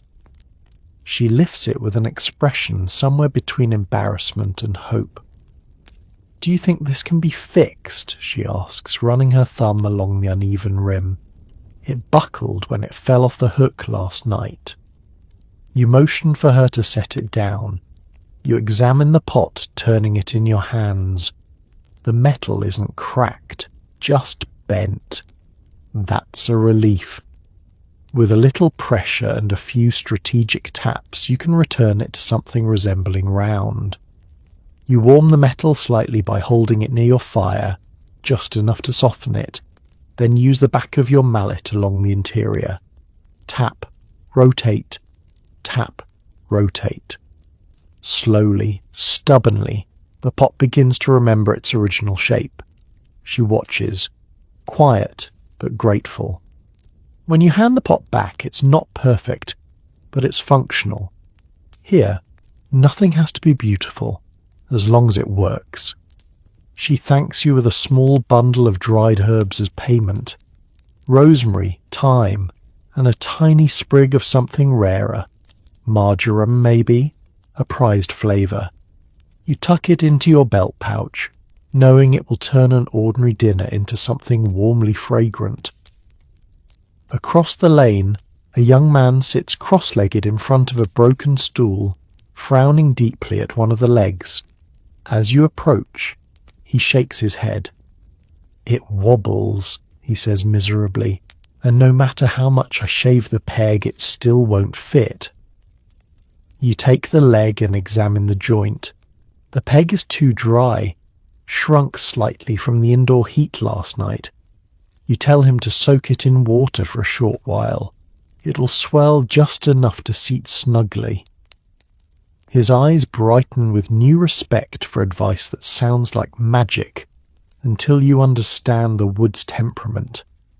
Wood taught its own lessons if you lived closely enough to it. You continue down the lane, passing clusters of small tasks in motion. A pair of children gather feathers to stuff a cushion. A man plucks loose tufts of wool caught on a hedge, each tiny piece saved carefully, destined to become thread. Someone spreads a blanket over a low fence to shake out trapped dust. The sunlight turns the drifting cloud into a shimmering veil. Another villager kneels in the mud repairing a clay jug with warm resin, blowing gently on the patch as if coaxing it to life. Everywhere you look, someone is mending, restoring, salvaging. Little chores thread themselves into the late morning like beads on a cord, and despite the repetition, there's a rhythm here. Half craftsmanship, half necessity. You feel it settle around you as naturally as breath. Then comes a sound you know well, the rough scraping of a whetstone. You turn to see a man sharpening a curved blade, his scythe, resting in his lap like a sleeping animal. Sparks jump lightly as metal kisses stone. He nods at you without pausing, focused entirely on the motion. Sharpening isn't just a chore, it's a ritual. Dull tools drain strength. Sharp ones conserve it. That was a universal truth passed down like inherited wisdom. You pick up your own small blade, your sickle, and run your thumb along the edge. It's duller than you'd like. So you sit beside your cottage, pull your own whetstone from your pouch, and begin to sharpen it with slow, patient strokes. The rasp of metal against stone mixes with the faint chatter of the lane. You fall into a quiet rhythm. Stroke, check, adjust. The blade slowly regains its bite. As you work, an elderly man wanders by, leaning heavily on his carved walking stick. He pauses long enough to glance at your blade and nod approvingly. A sharp tool, he rasps, means a softer day. Then he continues his walk, muttering about someone leaving a gate open again. Proof, perhaps, that small frustrations never change across generations. You finish sharpening, wipe the blade clean with a scrap of cloth and hold it up to the light. Much better. You slide it carefully back into its leather sheath, feeling a small swell of satisfaction at having prepared something properly. Small victories matter here. They accumulate quietly into the fabric of survival. Your stomach growls gently, reminding you that midday approaches swiftly. You take one last walk around your home, checking for anything else in need of attention. Loose roofing straw, a sticky latch, a cracked bowl left drying in the sun. You patch what you can, set aside what must wait, and breathe in the warm, earthy scent of a village deep in its daily maintenance. There's always more to fix. Always another crack, another tool, another loose board. But for now, the essential work is done. And with repairs behind you, your thoughts turn naturally toward the next part of the day, preparing something warm and hopefully comforting for the midday meal. By the time the sun reaches its comfortable perch above the village, your stomach has shifted from a gentle murmur to a steady, insistent reminder that morning porridge can only carry a person so far. The air feels warmer now, not hot, just softly pleasant, filled with the mingled scents of smoke, earth, and something faintly savoury drifting from a cottage a few doors away. Midday is approaching, and with it comes one of the few small pleasures in a medieval villager's day. A warm meal, however simple. You step back inside your cottage, letting your eyes adjust from the bright sunlight to the softer glow of the hearth. The fire has burned down since morning, leaving a low bed of embers and a few glowing logs. You crouch and coax the flames upward, feeding them slender pieces of dry kindling until the fire wakes with a lively crackle. It's a gentle, comforting sound, the heartbeat of the home. Your small cloth pouch, carried with you since dawn, now becomes the starting point of lunch. You draw out its contents: a bit of leftover grain, a small twist of herbs, a sliver of last night's bread hardened to the point of becoming nearly weaponized, and, if you're lucky, a small chunk of salted fish saved from a past barter. Today, the fish is present, a tiny wrinkled piece, but enough to flavour a pot. You place your iron pot on the hearthstones and pour water carefully from the bucket you filled earlier. The liquid hisses as it meets the hot metal, creating a thin swirl of steam that rises toward the rafters. You drop in the grain first, stirring with a wooden spoon until the mixture begins to thicken. The texture reminds you of the morning's porridge, but lunch is heartier, more savoury, more grounding. While the grains soften, you crumble the hardened bread between your fingers. It breaks reluctantly, like it resents being disturbed from its dense slumber. You add the shards to the bubbling pot, watching them melt slowly into the mixture. Bread never goes to waste here. Even crumbs become building blocks for meals. You reach for your herb bundle, the one your neighbour gifted you earlier, and pinch off a few dried leaves. As they fall into the pot, the air warms with a bright aromatic scent. Rosemary and thyme blend seamlessly with the thicker, earthier smell of cooking grains. The scent fills the cottage, making it feel bigger somehow, gentler. Outside the door, you can hear a child laughing, followed by the muffled scolding of someone who probably wants them to stop playing and fetch water. Further down the lane, someone bangs a pot loudly, an honest signal that their meal has begun. You glance out briefly and see smoke rising from several hearths. Cooking midday meals unites the village more than any meeting or ritual. Everyone draws into their cottages. Everyone stirs a pot. Everyone hopes that what little they've gathered will produce something warm and filling. The pot simmers steadily. You reach into your pouch for the salted fish and drop it in whole. The tiny piece dissolves easily, sending thin ribbons of flavour through the mix. For a moment you let yourself imagine the luxury of fresh meat, a rabbit perhaps, or even a small chicken roasted slowly on a spit. But luxuries like that are rare, save for harvest festivals, special visitors, or miraculous good fortune. You continue stirring, scraping the spoon along the bottom to prevent sticking. The mixture becomes thick, hearty, and fragrant. Simple, yes, but grounding in the way only a warm pot of food can be in a world where nothing is guaranteed. From outside, footsteps approach. A neighbour pauses at your open doorway, leaning in with a smile. "Smells better than mine," she jokes. You offer her a taste from your spoon. She laughs and waves the offer away, but her expression tells you the humour is real, not envious. This is the kind of friendly exchange that binds the community. She does, however, offer you something in return, a small onion wrapped in a scrap of cloth. Found 2 this morning in the storehouse. Thought you might like one. You accept it gladly. Onions are treasures. You chop it roughly and toss it into the pot, where it softens almost instantly, releasing a sweetness that brightens the entire mixture. Now the stew resembles something more than sustenance, something comforting. You take a small taste from the edge of the spoon. It's not a feast, but it's warm, savoury and familiar.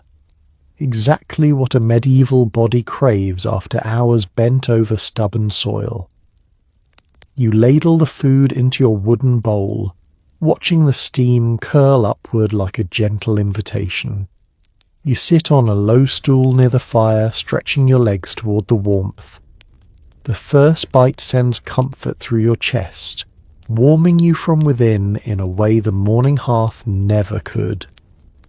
Midday food seldom earns praise or poetry, but for a moment, eating this small, humble meal, you feel restored, and the day, for all its demands, suddenly feels manageable again. You finish the last warm spoonful, letting the heat settle deep in your stomach. The simple stew leaves a pleasant heaviness in your limbs, just enough to calm the morning's edge without dulling your senses. The cottage glows softly now, sunlight threading through the shutter cracks and weaving itself across the walls in thin golden lines. Midday meals aren't meant for lingering, but you allow yourself a short pause, appreciating the tiny window of rest before the world outside pulls you back into motion. You set your empty bowl aside and pour a splash of warm water inside it, swishing it gently to loosen the bits of grain and herb. Cleaning wooden bowls must be done quickly. Linger too long and the food dries hard, leaving you to scrape at it like chiseling at stone. You wipe it with a tuft of clean straw, shake out the debris, and place it on the shelf beside your morning bowls. The rhythm of cleaning is as familiar as breathing. Outside, the village has shifted into its midday character, quieter, slower, yet still purposeful. The earlier hammering has softened, replaced by a calmer hum of activity. Children's laughter filters through the half-open door. Someone nearby hums a tune while stirring their own pot. A pair of older women sit on a bench in the sun, taking advantage of the warmth to rest their knees. You stretch your legs and step outside, letting the sunlight touch your face. It's bright enough now that the village feels completely awake. A few neighbours nod to you as you pass, some carrying bowls, others finishing chores they didn't get to earlier. You hear two men discussing the quality of last season's barley and whether the grain will carry well into winter. One complains that the miller's stones are grinding too coarse this year. You smile quietly.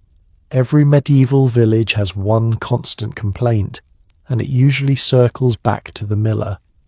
You walk a little farther down the lane, bowl tucked at your side, and see a group gathered under the shade of a large oak.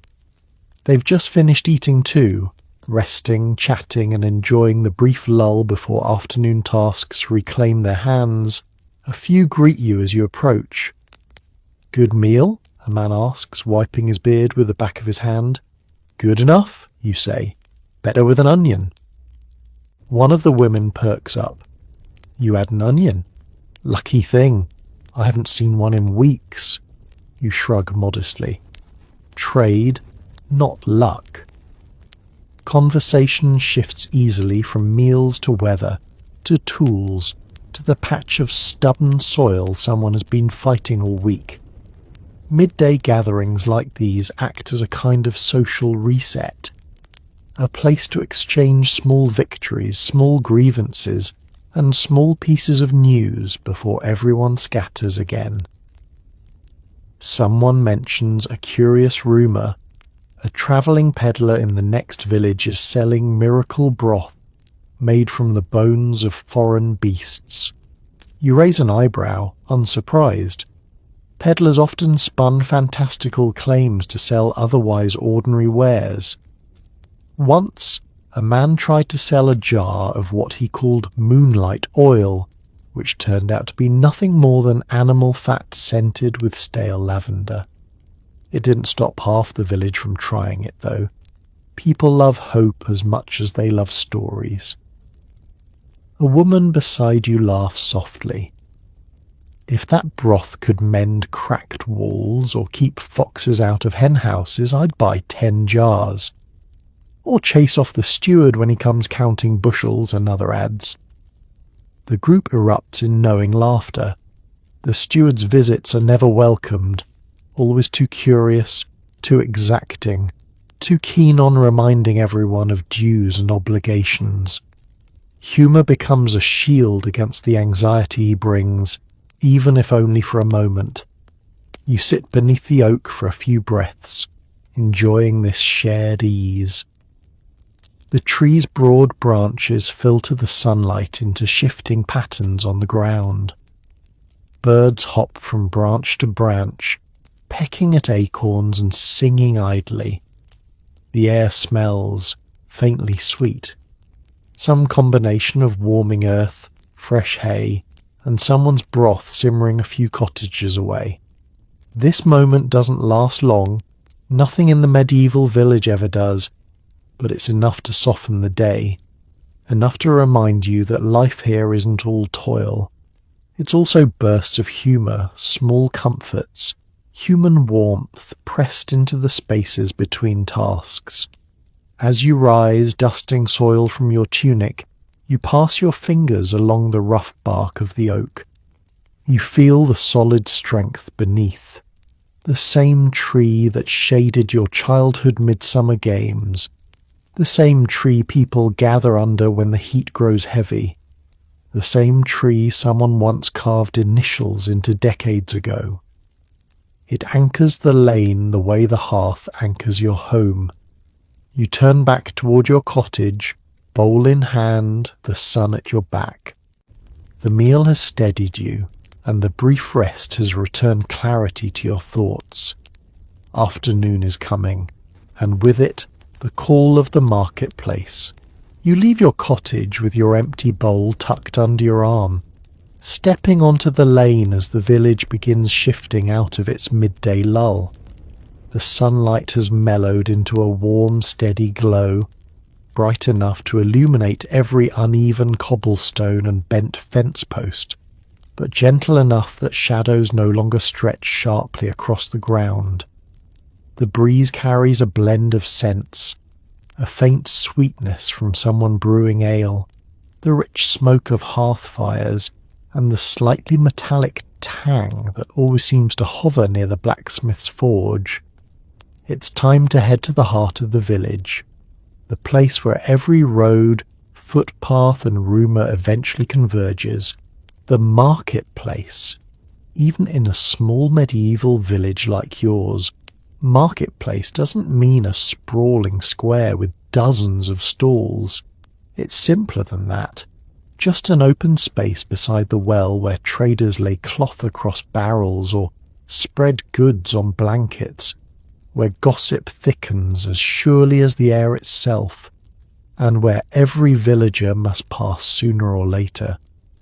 Whether you intend to buy, barter, or simply observe, the marketplace always pulls you in like the tide. You walk toward the centre, passing a few cottages where smoke curls lazily from the chimneys. A group of children play with a hoop made from a twisted sapling, their laughter echoing between the houses like scattered bird song. An elderly woman watches them from her stoop, shelling peas into a wooden bowl with methodical precision. She nods as you pass, her fingers moving without pause. Farther ahead, the soft thump of a hammer emerges from the blacksmith's yard. You catch a glimpse of him through the open shed door, broad-shouldered, sweat slick across his brow, striking iron with measured force. Sparks leap in every direction, a little shower of gold that disappears before touching the ground. He doesn't look up, but you know he's aware of every person who walks past. Blacksmiths always are. The closer you get to the marketplace, the more the noise shifts. Voices blend together, not loud, but layered, inquisitive, purposeful. A donkey brays somewhere, protesting its load. Wooden wheels creak on dry axles. The clatter of pottery hints that someone is unpacking wares. You arrive at the well and immediately sense the change in atmosphere. Mid-morning repairs and field labour had their own rhythm. This place has another entirely, one shaped by trade, curiosity, and the quiet thrill of possibility. A cloth trader from a nearby village has set up a simple display across 2 barrels. He's unrolling strips of rough-spun wool dyed in muted shades, greens, browns, the occasional faded red. The colours aren't vibrant, but they catch your eye anyway. In a world of earth tones and practical fabrics, even a slightly brighter thread can feel luxurious. He sees you looking and lift a bolt of cloth with a flourish, letting the weak sunlight catch the weave. "Sturdy stuff," he says with a wink. "Won't tear unless you want it to." You smile politely. Cloth is precious, and today isn't the day for such indulgences. But you run your fingers along the weave anyway, appreciating its texture, imagining, just briefly, how a bit of colour might transform a tunic or cloak. Nearby, the potter arranges his bowls, jugs and pitchers on a blanket. His hands are coated in a fine dusting of clay that never seems to wash off completely.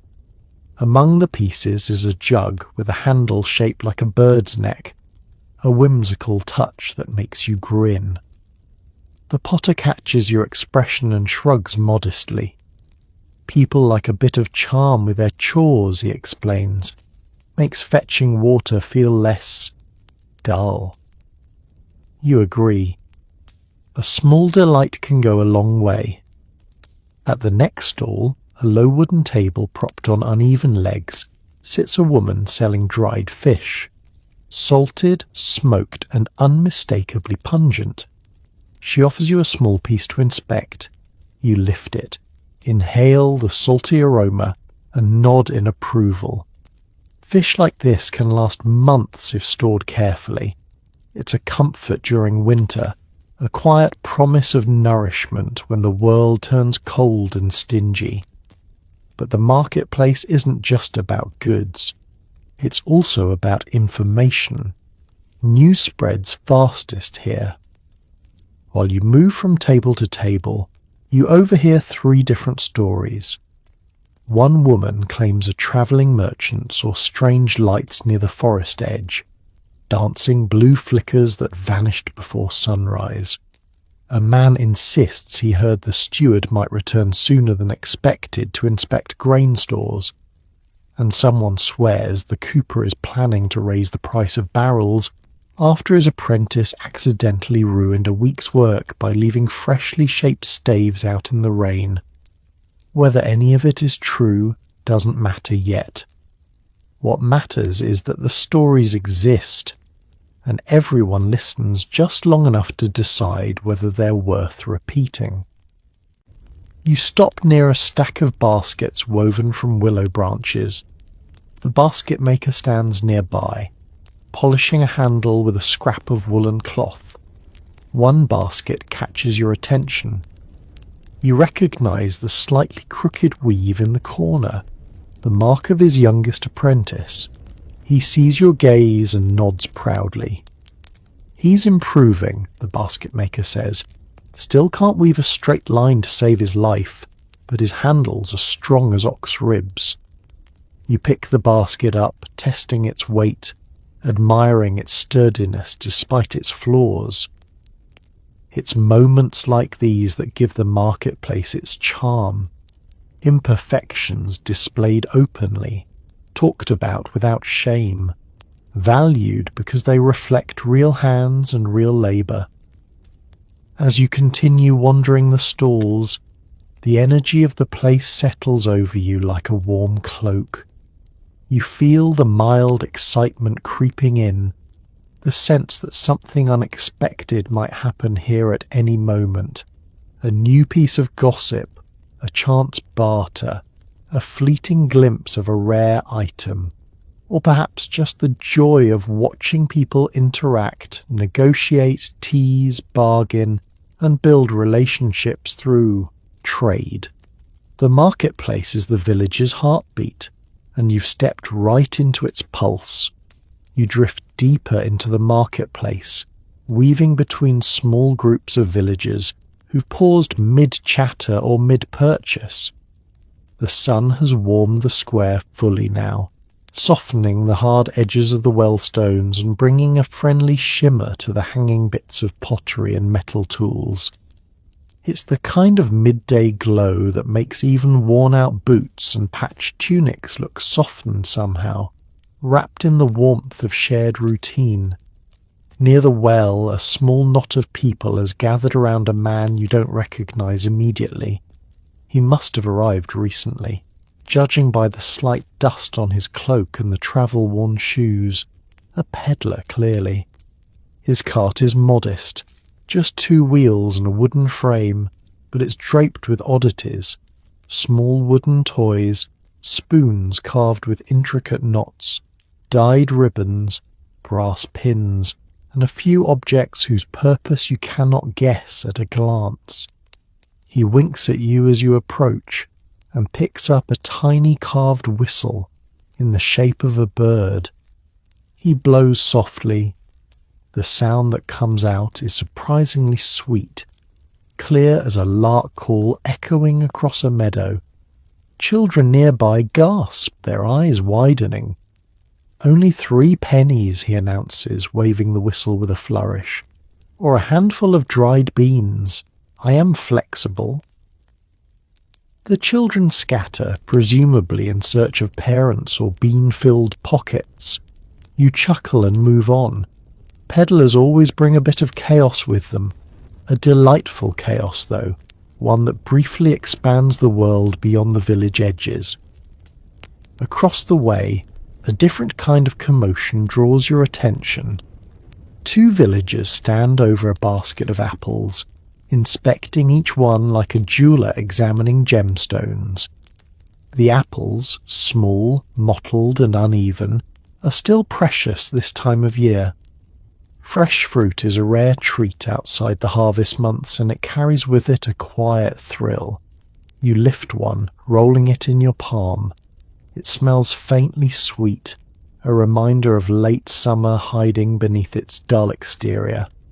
"Careful with that one," the seller warns. "It bruises if you breathe wrong."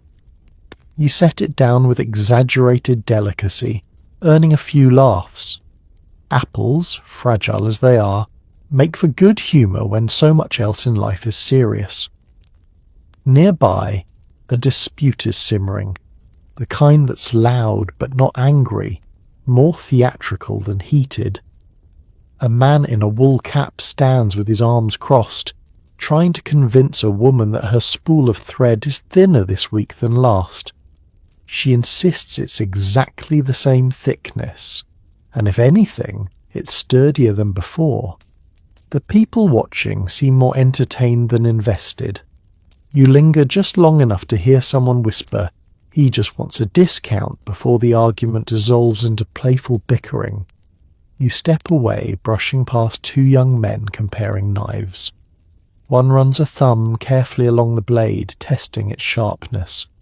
"Cost me a bowl of honey and 2 mornings. Work," he says proudly. His friend whistles in admiration. You recognize the blade.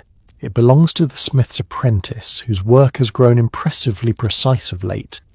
You make a mental note to visit the forge later this week. As you walk, a familiar voice calls your name. Turning, you see the alewife standing behind her makeshift stall, a pair of barrels and a stack of wooden mugs.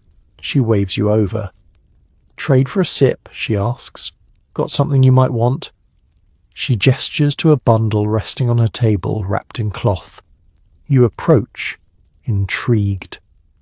Her eyes sparkle with mischief. When she unwraps the cloth, you see it. A small ceramic jar sealed with wax. You lift it cautiously, feeling the weight settle perfectly in your palm. "Honey ointment," she whispers. "Made by my cousin's wife. Good for burns, cracked hands, even sore joints." You raise an eyebrow. "And what do you want in trade?" "Herbs," she says immediately. "The kind you grow behind your cottage. You know which ones. You grin. Fair enough. You'll bring her a small bundle later. For now, she lets you hold the jar a moment longer, before wrapping it again and tucking it safely into her stall. The marketplace is built on exchanges like this, small, mutually respectful, rooted in trust. As you continue wandering, you notice something quieter happening on the square's far edge. A few villagers sit in a half circle around the storyteller, an old man with a voice rough as grain sacks but eyes bright as ember sparks. He visits once or twice a year, bringing tales from other villages, from roads winding through dense forests, from river banks miles away. You pause near the group, listening from a polite distance. And there I was, he says, gesturing wildly, convinced the innkeeper meant to poison me, until I realized it was just the stew, bland enough to terrify anyone unfamiliar with the local turnips. The audience laughs. Even you chuckle. Stories like his help people imagine life beyond their hedges, even if half the details are surely exaggerated. As the marketplace breathes and shifts around you, you take stock of everything you've seen: trade, barter, laughter, disputes, performances, rumours, and small human connections sparking at every turn. This isn't merely a place to gather goods. It's the woven centre of village life, a place where people see and are seen. You step back, letting the sounds and colours settle into your senses. You carry no new items, yet you walk away feeling richer. Because here, in the heart of the village, the world feels just a little bigger. You step away from the marketplace with the faint echo of laughter still hanging in your ears, the sense of smoked fish and fresh-cut willow still drifting behind you. The sun has rolled comfortably past its highest point, mellowing into the warm gold of early afternoon. This is the hour when conversations grow deeper, when people's guards lower just enough for honesty to slip through. And as you walk down the lane, you sense the subtle shift, the way the village's social fabric begins to stretch, tug, and reveal its hidden seams. You don't intend to seek anyone out, but in a medieval village, you rarely move without encountering someone whose life is interwoven with yours, sometimes gently, sometimes uncomfortably. The first encounter happens near the cooper's shed, where long wooden staves lean in tidy rows. You notice two neighbours standing close together, their voices low but their body language unmistakably tense. You slow your steps, not to eavesdrop, but because the narrow lane leaves little room to pass unnoticed. "Told you he'd accuse me," one mutters. "Said I undercounted the bushels, but I didn't. I swear it on my own hearth." The other sighs. "He accuses everyone eventually. The steward trusts no one." A pause. "Just keep your calm next time. He feeds on quick tempers." You nod politely as you pass them. They force small smiles, the way people do when interrupted mid-grumble. You offer a gentle greeting and continue on, feeling the lingering tension hover like a small storm cloud. This is the undercurrent of village life, the quiet frictions that brew beneath the surface. Not outright war, but small knots of resentment, petty slights, and old hurts that never quite dissolve. Farther along the lane, you find a more cheerful pocket of humanity. 3 women sitting together on low stools, spinning wool with nimble fingers. Their distaffs rest against their thighs, tufts of wool drifting in the air like tiny ghosts. They speak in that half-teasing, half-serious tone used only among people who know each other too well to bother with politeness. One of them glances at you. Going to the fields again later, she asks, her eyebrows raised in an expression hovering between genuine curiosity and playful judgment. Likely, you reply. She snorts. You work more than 3 people combined. Makes the rest of us look lazy. Her friend nudges her with an elbow. Ignore her. She's only cranky because her spindle fell apart this morning. The first woman huffs, but the corners of her mouth curl upward. She holds out the broken spindle, and yes, it has split into 2 clean pieces. You promise to carve her a new shaft later in exchange for some wool thread. She nods, pleased. Deals like this, small, personal, gentle, are the kind that keep relationships warm even when tempers sometimes run cold. You walk on and soon find yourself near the communal bake oven, a domed structure radiating heat so powerfully that the air around it shimmers. A line of villagers waits with small loaves wrapped in cloth. Bread was often baked here instead of home hearths, both for efficiency and for the thrill of competition. You can always tell who prides themselves on their dough. A man at the front of the line notices you watching and lifts his cloth to reveal his loaf. Rose better than last week, he boasts. Thank the new flour. Someone behind him scoffs. Or thank your wife's kneading. They banter back and forth while you linger at the edge enjoying the exchange. But the bake oven, for all its warmth, is also a cauldron for subtle social drama. Someone mutters that another villager jumped the line last week. Someone else whispers that a loaf mysteriously vanished from the cooling board. A bit of mischief that hasn't been solved. You shake your head lightly. People quarrel over bread the same way they quarrel over gossip, harvests, or which family's goat ruined the herb garden. In a small community, small events carry large weight. As you step away from the oven, you spot 2 men standing in the shade of a cottage roof, their posture stiff, their arms crossed. You can't hear every word, but fragments drift toward you. Tired of him taking wood from my pile. Only borrowed a little, and I told him so. You always say that. You pause. You know better than to intervene. These are the kinds of conflicts that simmer indefinitely, never enough to break the village apart, but always enough to reshape the atmosphere. You nod to both men as you pass, acknowledging their presence without stepping into their argument. Near the well you meet one of your older neighbours, a woman with bright eyes and a voice soft as worn wool. She walks with a slight limp, but her expression is full of warmth. You look thoughtful today, she says. You hesitate, then answer, just listening. She hums knowingly. Listening is good, better than talking most days. A pause. People carry more inside than they let on, even the loud ones, especially the loud ones. Her words settle into you like warm stones.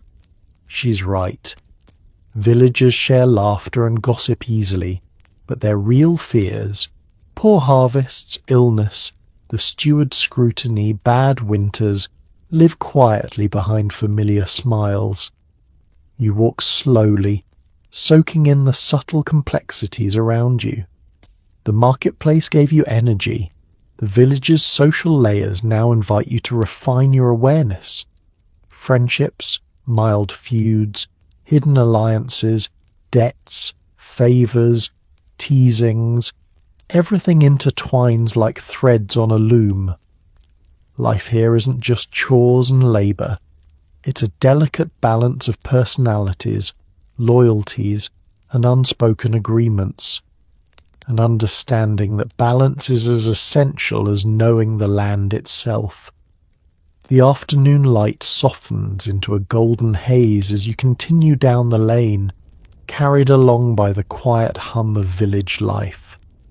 You pass the familiar faces of neighbours who have known you since childhood, and others who have only recently begun to fold themselves into this tightly knit community.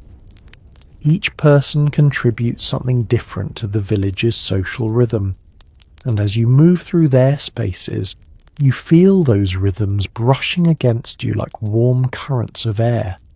You slow when you reach the small footpath leading to the old willow tree. Beneath its sweeping branches, a pair of villagers sit on the ground with their backs against the trunk, speaking in hushed voices. The willow creates a kind of natural curtain, its long tendrils swaying in slow arcs, a sanctuary for secrets. You don't mean to overhear, but their voices carry just enough for you to catch a few scattered phrases. She shouldn't have said it so loudly. You know how he gets. Pride like a bull. Best to let her cool off before evening. You step lightly, pretending not to have noticed. Conflicts in the village rarely flare into true hostility. Instead, they smoulder quietly. A pointed comment here, a cold glance there, a silence that lingers longer than it should. Most are resolved with shared labour or a loaf of bread offered in reluctant goodwill. But until they settle, tensions weave silently between fences and hearths. Further ahead, you spot the reeve, thin, sharp-eyed, and carrying himself with the brisk energy of a man who manages everyone else's business whether he means to or not. He stands near a row of fence posts, inspecting them with a kind of stern scrutiny usually reserved for debtors or wayward children. When he sees you, he raises 2 fingers in greeting. You return the gesture while trying not to look guilty. The reeve often inspires that reaction, even in people who have done absolutely nothing wrong. Fence looks sturdy enough, he remarks, gesturing with his chin. Better than what I've seen at the south edge. You smile politely. Thanks, I patched mine this morning. He nods approvingly, then moves on, muttering something about a neighbour's haystack leaning dangerously close to collapse. You watch him go, shaking your head. The reeve is both protector and nuisance, an essential cog in the manor's machinery, but the source of many whispered grumbles. Still, he keeps the peace, and peace is worth more than comfort. Just beyond him, you hear laughter. Loud, messy, genuine. It draws you like a magnet. A handful of villagers stand in a loose circle around a young man who appears to be reenacting some unfortunate mishap involving a runaway cart. He mimes running, stumbling dramatically, then tumbling into imaginary mud. The group roars with laughter, doubling over, wiping tears from their eyes. His storytelling is unpolished but spirited, filled with the unself-conscious joy that brightens even the dullest afternoons. Someone notices you and waves you over. You have to hear this one, a woman says, catching her breath. He nearly flattened half.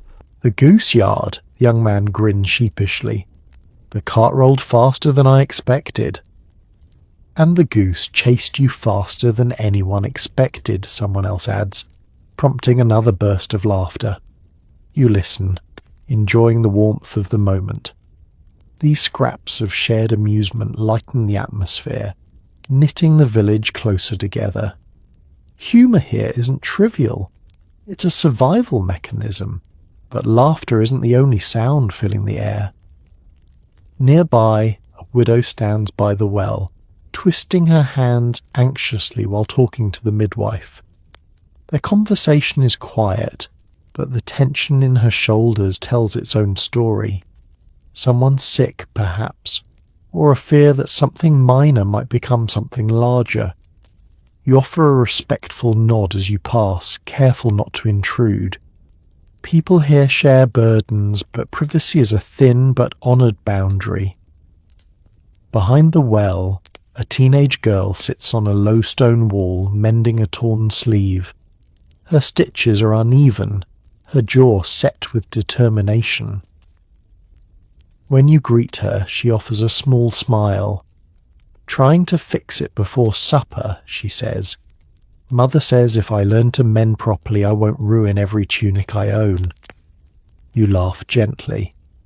"If you saw my first attempts, you'd feel better immediately." Her smile widens and she holds her sewing a little more confidently. As you continue on, you feel the village breathing around you. Its joys, its worries, its whispers, its warmth. Every conversation threads itself into the fabric of community life. Even disagreements, even annoyances, they all become part of the intricate tapestry. And slowly, without realizing it, you feel yourself becoming part of those threads too. The village isn't just where you live, it's where you belong. The afternoon light begins to mellow, softening into that warm honey-gold hue that signals the slow seasonal turn of the day. You step toward the edge of the village where the path widens into a gentle slope of open land, your footsteps crunching softly over dry leaves and patches of brittle grass. The breeze has changed since morning, cooler now, carrying the crisp scent of shifting weather. It's the kind of scent that makes medieval villagers look instinctively toward the sky, searching for clues in clouds, wind, and the silent language of the season. Seasonal work is its own rhythm. Nothing in the village stays the same for long. The tasks that filled your morning last week might be entirely different today, depending on the sun's angle, the length of shadows, and the tone of the wind brushing across your cheeks. You know this deeply, not as knowledge learned, but as muscle memory built over years of repeating the same patterns under changing skies. You walk past a cluster of hazel bushes where two boys gather stray branches for kindling. They pause as you pass, offering shy nods, then return to snapping twigs as if the entire winter depends on how neatly they stack their bundle. In a way it does. A bad season means firewood becomes scarce, meals become smaller, warmth becomes harder to hold. Ahead the fields shift in colour and texture. Patches that were bright green just weeks ago now fade into gold or pale brown. The barley stalks have grown brittle, the last of the oats tremble in the breeze. A small clutch of cabbages sits low and sturdy, stubbornly resisting the chill. These subtle changes guide your steps. They tell you which tasks wait for your hands today. You reach a small plot where the flax stands ready for pulling. The stalks sway like thin reeds, whispering softly as they brush against one another. You bend and run your fingers through them. They're dry but strong, promising good fibre. Flax processing is long, tedious work, but doing it now, before heavy rains flatten the stalks, is essential.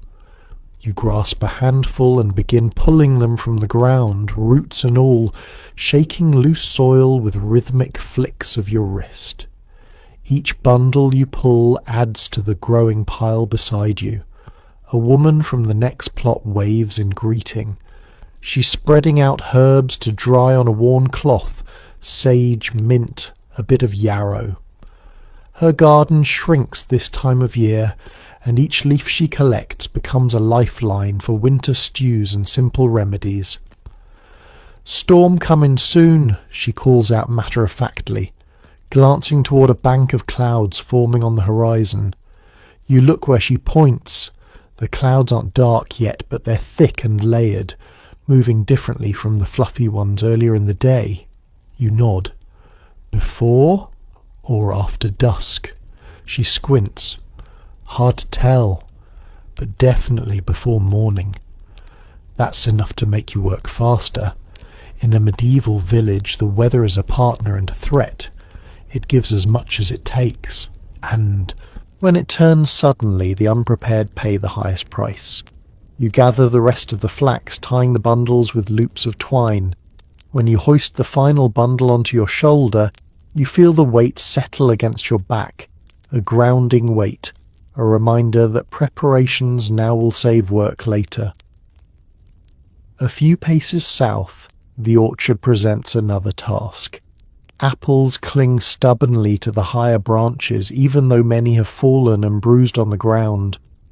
You crouch and pick through the fallen fruit, saving the ones still firm enough to keep. You place them carefully into a shallow basket, already imagining how they'll be sliced and dried on racks near your hearth. Dried apple slices aren't just food. They're a comfort tucked into the cold midwinter.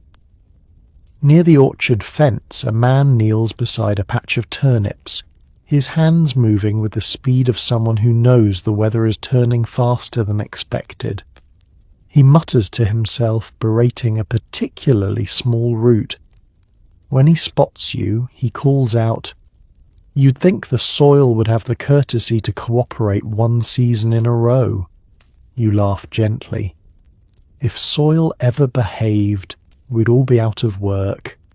He chuckles and returns to pulling roots, and you move on, clutching your basket. Further ahead, you see another sign of the season's shift. A group of villagers repairing the communal storage shed.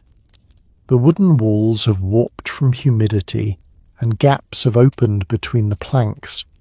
They work with urgency, sealing the cracks with tar and fresh slats of wood. One of them glances up as you pass and mouths the same warning you heard earlier. Storm coming! Seasonal tasks don't just change with the weather. They sharpen when the wind hints at urgency. Everything becomes slightly quicker, slightly more deliberate. You walk toward the stream at the far end of the village, your bundles weighing heavier with every step. The stream is lower now, trickling softly over stones instead of rushing loudly the way it does in spring. You kneel by the bank, rinse your hands in the cold water, and watch fallen leaves float lazily downstream. The world quiets around you for a moment. This is the heart of seasonal work, a mix of preparation and acceptance. Doing what you can before nature decides what happens next. You rise, gathering your bundles and adjusting the basket against your hip. The wind shift again, cooler, more insistent. Yes, the storm is definitely coming. Time to head back. You begin the walk back toward the village, shifting the flax bundle on your shoulder as you listen to the wind move through the hedges. Its tone has changed. No longer playful, no longer mild. There's a low hum in it now, the kind of hum villagers recognize instinctively. The world is bracing. You pick up your pace, careful but quick, because seasonal work never ends cleanly. It just transitions from one task into the next, carrying you forward like a tide you must learn to ride. On your way back, you pass a pair of boys gathering the last fallen branches near the edge of the path. The older of the two pauses when he hears the wind shift and glances upward, reading the clouds the way some people read faces. "Definitely rain," he mutters. The younger boy mimics his seriousness, nodding gravely as he clutches his bundle tightly. You smile at their earnestness. Weather watching becomes second nature early in life here. Closer to the lane, you spot an elderly man spreading out a worn net near the ditch. He's mending it with thin strands of hemp, his fingers moving slowly but purposefully. "Before the rain ruins it," he explains when he sees you looking.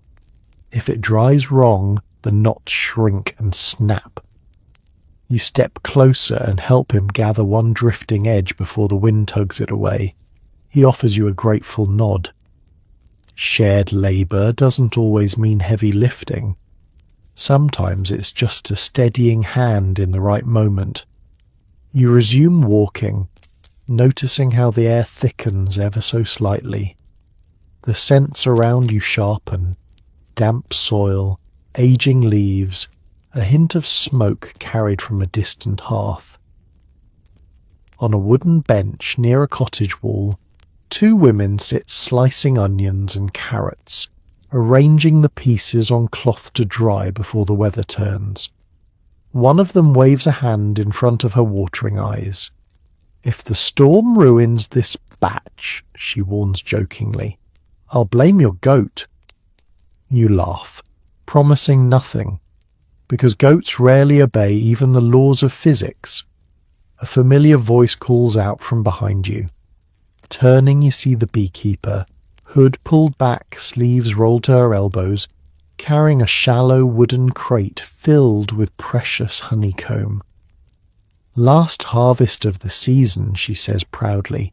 "If the rains come hard, the bees will stay tucked in for days." She lifts a piece of comb and lets the weak sunlight catch its golden glow. The richness of it almost feels unreal. You know a spoon of that honey can soothe a sore throat, sweeten a dull porridge, or mend a cracked lip in winter. You offer her part of your dried herb bundle in quiet exchange. She accepts with a warm smile, and in return she tucks a tiny sliver of honeycomb into your pouch. As you continue down the lane, you notice more signs of the shifting season. A cluster of men are reinforcing the thatched roof of a cottage, pressing fresh bundles of straw into a weak patch before the wind can tear it. Someone else is dragging an iron cauldron under cover to prevent rust. A woman stands on a stool, gathering the last of the drying garlic plats before the moisture can spoil them. Everywhere you look, villagers move with the urgency of people who know that one careless afternoon can become a month of regret. By the time you reach your cottage, the sky has taken on a muted, heavy cast. The golden softness from earlier is fading, replaced by a subtle bluish tint that darkens toward the horizon. You climb the small rise to your doorway and glance back toward the fields. They look different now, more subdued, the soil darker even from this distance. A single crow crosses the sky with a long, low caw, flying toward the forest with deliberate purpose. Inside the cottage, you set your bundles down gently. The air feels warmer here, safer. The kind of warmth that anticipates a night where wind taps the shutters like an impatient visitor. You hang the flax near the rafters, lay the apples on a cloth near the hearth, and tuck the honeycomb into a small ceramic pot. Each motion feels like a quiet ritual, things placed where they belong, things made ready for the coming days. As you tidy the small pile of turnips you collected, a memory surfaces, an old story told by elders around winter fires.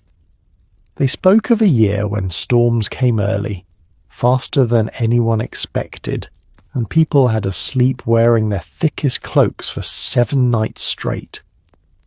You smile faintly at the absurdity of the tale's more dramatic embellishments, remembering how someone swore that their neighbour's boots froze solid mid-step one morning. But beneath the humour lived a truth. Seasons were unpredictable, and preparation was survival. You check your stores, your tools, the latch on your door. Everything seems sound. Everything feels ready. And as you stand in the doorway once more, watching the horizon deepen, you can almost hear the whispered message carried on the wind. The season is changing. Prepare well. You step back inside your cottage just long enough to set your baskets down, wipe your hands, and take a long breath. The storm hasn't broken yet, but the pressure in the air has changed in that unmistakable way that whispers, soon. The light filtering through the shutters has grown cooler, more subdued. It no longer holds the warm confidence of midday. It carries a quiet warning. There's still work you can finish before the first raindrop lands, and most of that work waits at the stream. You grab your small bundle of linen, a handful of tools and a coil of rope, then head down the path that winds gently toward the village's water source. The route is familiar, worn smooth by generations of footsteps. It curves between cottages, through a narrow gap in the hedgerow, and finally opens into the soft grassy banks that cradle the stream. The water runs low this time of year, clear, thin, whispering softly as it trickles over stones polished smooth as old bone. You kneel near the edge, savouring the cool air that lingers here year-round. The stream is the village's quiet sanctuary. People come here for washing, for reflection, for small tasks that require clear water and a moment of calm. You find several villagers already scattered along the bank, each absorbed in their own work. To your left, a woman rinses a cloth embroidered with faded red thread, lifting it gently to let the water run through. To your right, a man crouches with his wooden bucket tipped sideways, scrubbing away the last remnants of grain dust. He glances at you and nods, the kind of soft acknowledgement shared by people who know they're here for the same quiet purpose. You settle on a flat stone and unroll your linen. It's not much. A few small pieces you used earlier to patch tools and bind herbs. But leaving them unwashed would make them stiff as bark by tomorrow. You dip them into the stream and begin working the water through the fibres, rubbing them lightly against the stone. The rhythm is slow, soothing. You can feel the tension of the day slipping off your shoulders, replaced by the gentle pull of flowing water. Washing cloth by the stream is one of those small tasks medieval villagers rely on to ease the mind. Simple enough to do without thought, steady enough to anchor scattered nerves. A few steps away you notice two young women washing vegetables. A bundle of leeks and 3 particularly stubborn carrots still clotted with dirt. They chat softly, voices rising and falling with the current. Said he'd fix the roof before the rain, but he's still in the square buying gossip instead of nails. I told you he forgets everything unless you put it directly into his hands. You smile faintly. Conversations like this ripple through the village as naturally as the stream itself. Closer to the bend, an older man kneels beside a small basin he's carved directly into the bank. A feature villagers claim is older than any living person. Here, he uses it to soak a strip of leather, pressing it under with his thumb to soften it before shaping it into a strap or belt. As you watch him work, he mutters an old saying, "Leather knows the weather better than the sky does." You glance toward the horizon. He might be right. The leather already feels more pliable than usual. Further down, 2 girls collect smooth stones from the shallow water, sorting them into piles. Their mother stands nearby, explaining which ones make the best weights for weaving.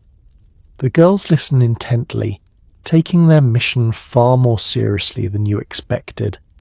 Childhood here may be brief, but its moments still shine brightly. Once your cloth is clean, you wring each piece carefully, twisting until the water drips in small, steady lines. You lay them across a sun-warmed rock where the last of the day's light still touches the surface. They won't dry completely before the storm, but they'll dry enough. Next comes your real task, cleaning the tools you use for flax and gathering. You place your small knife and linen-wrapped sickle onto the stone beside you, rinse each blade gently, and rub them with the smooth river sand that villagers have used for generations. It polishes metal clean without scratching. The blades gleam subtly under the dimming sky. As you work, a sudden splash draws your attention. A young boy stands ankle-deep in the water, frantically chasing a runaway gourd that slipped from his hands. It bobs just out of reach as he lunges for it again, sending droplets flying. His sister, sitting on the bank, dissolves into laughter. "Grab it before it goes to the mill," she teases. He finally catches it and holds it aloft triumphantly, dripping and embarrassed. You grin. Moments like these stitch together the fabric of daily life, small, harmless mishaps that become stories retold at supper. You gather your finished tools, wrapping them neatly. The sky overhead has shifted again, darkening now, the clouds thick and undeniable. A chill slips into the breeze. It's time. You rise from the stream, sling your rope and cloth over your shoulder, and look back one last time. The villagers still lingering here begin packing up their items. The stream continues its quiet murmur, indifferent to the approaching storm. You head toward home at a brisk pace, feeling the first hint of moisture in the air. There's still another task waiting before nightfall. You hurry along the narrow path leading back toward the village, your tools wrapped neatly in linen, the rope coiled over your shoulder. With every step the wind grows a little cooler, a little more insistent. It brushes against your cheeks in quick, sharp strokes, carrying with it the metallic scent that always comes before rain. The storm is close now, so close the air feels heavy, as if the sky itself is lowering toward the earth. As you reach the first cottage on the lane, you see signs that everyone else feels it too. A woman rushes to bring in her drying herbs, gathering them into her apron with hurried motions. Two boys scramble to close the shutters of their home, arguing about who's moving too slowly. A dog trots anxiously along the road, ears pinned back, sensing the shift better than any human. There's still one more task you need to finish before the weather breaks, securing your own home and hearth. You turn down the small path that leads to your cottage, and immediately notice your neighbour struggling with a loose shutter. The wood rattles noisily as each gust hits it, threatening to tear free entirely. You jog over, dropping your bundle by the door. "Need a hand?" you call out. She nods, pressing her shoulder against the frame to hold it steady. "The peg's worn down," she grunts, "and the wind's trying to steal the whole thing." You wedge your fingers into the joint, repositioning the shutter until the hinge aligns properly. Then, using a spare wooden peg she hands you, you hammer it into place with the heel of your palm and a few swift taps from a flat stone. The shutter groans but finally holds. Your neighbour lets out a relieved sigh. "Thank you," she says. "A storm always tests our houses first." "And our nerves," you add with a smile. She laughs, wiping her brow, then darts back inside. You pick up your bundle and head toward your own door. Inside the cottage, the dim light feels strangely comforting, as though the walls themselves have drawn closer to protect you. You place your tools on the bench and cross the room to check the small shutter that faces the western edge of the village, the direction storms usually approach from. The hinge creaks as you test its strength, but it holds firm. Still, you slide the wooden bar across the frame just in case. Next comes the hearth. You kneel on the packed earth floor and check the firewood you stacked earlier. The pieces are dry, tightly bound, and ready for the evening. You rearrange a few logs, stacking them so they'll catch quickly when you return to start the fire. A low rumble rolls across the sky. Not thunder, not yet, but the kind of distant growl that warns thunder is preparing its voice. You move faster now. You grab your small stool and pull it closer to the door as you step outside again. The sky is a quilt of heavy clouds now, layered grey upon grey. The last thin beams of sunlight struggle through, painting the earth in eerie streaks of gold. You lift the small bundles of flax you tied earlier and hang them securely beneath the sheltered side of your eaves. While you work, a small commotion catches your attention near the far end of the lane. A group of chickens squawk and scatter as the Reeves dog bolts after them, its excitement completely at odds with the rising tension in the air. Behind the dog, the Reeve himself shouts in exasperation, waving his arms in a hopeless attempt to restore order. Storm's coming and he decides now is the time to chase poultry. Someone shouts from a doorway. You laugh, shaking your head. Chaos always chooses the least convenient moment. The dog eventually retreats, tail wagging, as the chickens resume their indignant clucking. The Reeve catches your eye, shrugging helplessly. Some days, he mutters, I think the animals understand storms better than people. You nod in agreement before returning to your own tasks. A few final checks. The latch on the door, the small basket of apples taken inside, the herbs tucked safely away from moisture. Everything is in order. Then, just as you step inside and pull the door closed behind you, a single raindrop taps against the wooden shutter. Then another. Then 3 more in quick succession. You hold your breath for a moment as the pattern builds, a soft patter at first, then a steady drumming. The storm has arrived. Inside the cottage, the world feels smaller, quieter, wrapped in the sound of rain against wood and thatch. You sit on your stool by the hearth, letting the rhythm settle into your chest. Outside, wind whistles through the cracks between cottages. Somewhere close by, a shutter slams, followed by muffled voices. But here, in your small space, everything feels contained, protected. You take a deep breath, feeling the warmth of the enclosed air and the faint scent of herbs stored above your head. The storm may have come, but your work, careful, deliberate, and rooted in centuries of habit, has prepared you well. And so you sit, listening to the rain, waiting for the right moment to begin the evening fire. The storm doesn't pass quickly. It settles over the village like a great brooding animal, patient, heavy, unyielding. Rain thuds against the shutters in steady waves, sometimes soft, sometimes fierce, always insistent. You sit for a few minutes on your small stool, listening to the rhythm. There's something comforting in it, almost hypnotic, as though the world outside has been reduced to one simple message. Stay in. Do home tasks. Breathe.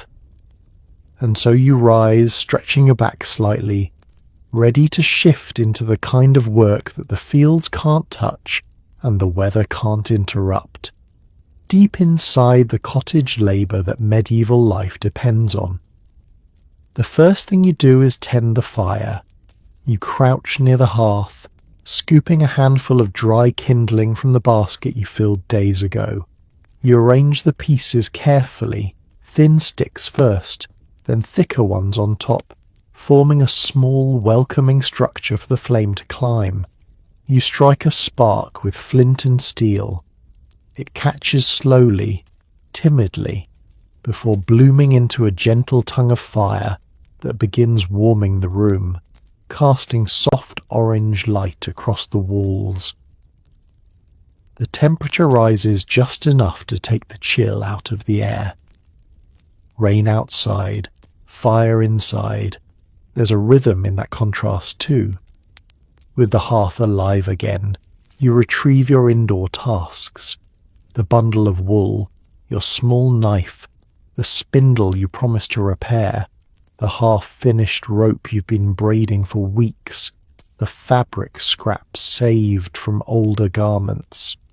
A medieval cottage becomes a workshop on stormy afternoons, each corner carrying a different craft waiting patiently for attention. You begin with the spindle. The woman you spoke to earlier will want it back soon, especially with colder nights approaching. You examine the broken shaft, run your thumb across the split, then shave a fresh length of wood using smooth, deliberate strokes. The shavings curl like pale ribbons onto the floor. You fit the whirl into place, widen the notch slightly, and test the balance. Perfect. It spins true. Outside, wind whistles along the roofline, sending a few loose bits of thatch fluttering. You make a mental note to check it after the storm. Next, you take out your wool, cleaned and carded earlier in the week, and settle into a comfortable position near the fire. You begin spinning it between your fingers, twisting the fibres with practiced ease, watching them lengthen into thread. The motion is slow, repetitive, meditative, the kind of movement that quiets the mind. You let your thoughts drift freely as the spindle twirls in your hand. Sometimes it amazes you how much of medieval life happens in silence. Fixing, spinning, mending, arranging, crafting, all in rhythms as ancient as the land itself. Outside the cottage, people might gossip, argue, laugh and barter, but inside the work is gentler, steadier, quieter. A memory surfaces, last winter's long stretch of storms, when you and half the village spent evenings bundled near, hearths, spinning wool while sharing small stories to keep the dark at bay. Someone joked that the sound of 10 spindles turning at once could lull a person into sleep better than any lullaby. You smile at the memory. There was truth in it. The fire pops softly, sending a small ember rolling forward. You brush it back with the fire iron, careful and precise, then continue spinning. Your fingers follow the motion automatically now. Pinch, twist, draw, wind. Legs stretched out, shoulders relaxed, breath steady. When the wool basket empties, you switch tasks. You retrieve a tunic from the peg near the door, an older one worn at the elbows and fraying at the hem. You thread a bone needle with fresh spun wool and begin stitching. Slow, even stitches. Medieval repairs must be sturdy more than elegant. The thread pulls tight, securing old cloth with new fibre. You hum softly as you work. You pause midway through mending when you hear a familiar knock. 2 taps, then 1. The pattern belongs to your neighbour. You open the door to find her wrapped in a shawl, holding a small basket. "Trade?" she asks. Storms make people restless, so they trade to pass the time. She offers you a handful of dried mushrooms, thin, earthy, perfect for stews. In return, you hand her the spindle you repaired earlier. She tests its spin in the doorway, nods approvingly, then holds up the mushrooms. "A fair swap," she says. A gust of wind nearly pulls the door from her hand, so she steps back quickly. "I'll leave you to it. Storm's growing teeth." You smile and close the door gently, returning to your stool. The mushrooms go into your pantry. The tunic goes back onto your lap. The fire flickers across its surface like warm embroidery. Hours pass slowly, marked only by the fire's crackles and the rain's drumming. You mend the hem, reinforce the shoulder, patch a small tear near the collar. Each repair feels like giving the tunic another season of life. Outside, the storm deepens. Inside, the cottage becomes the centre of your world. Softly lit, warm, safe, filled with the quiet sound of meaningful work. And for the first time today, you let your shoulders ease. There's comfort in this domestic rhythm, comfort in knowing that even when the world outside grows harsh, the home still gives you space to breathe and create.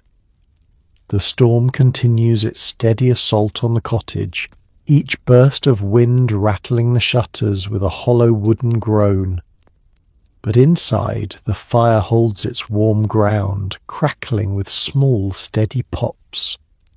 You shift slightly on your stool, adjusting the tunic in your lap as the dim light glints off the bone needle between your fingers. The rhythm of stitching has settled into you so completely that you barely notice the transition from one repair to the next. Once the tunic's hem is finished, you set it aside and reach for the rope you've been braiding. Stormy afternoons are perfect for rope work. No dust blowing into the fibres, no distractions from passers-by, no competing tasks calling you back outside. You unwind the coil, examining where you're left off. 3 strands, twisted evenly. The fibres feel rough against your fingertips, warm from their closeness to the hearth. You begin braiding again, pulling each section tight with a satisfying firmness. Rope in a medieval household is never idle for long. It ties bundles of herbs, supports fences, secures doors, fastens tools to belts, guides animals, and sometimes even binds thatch into obedient lines.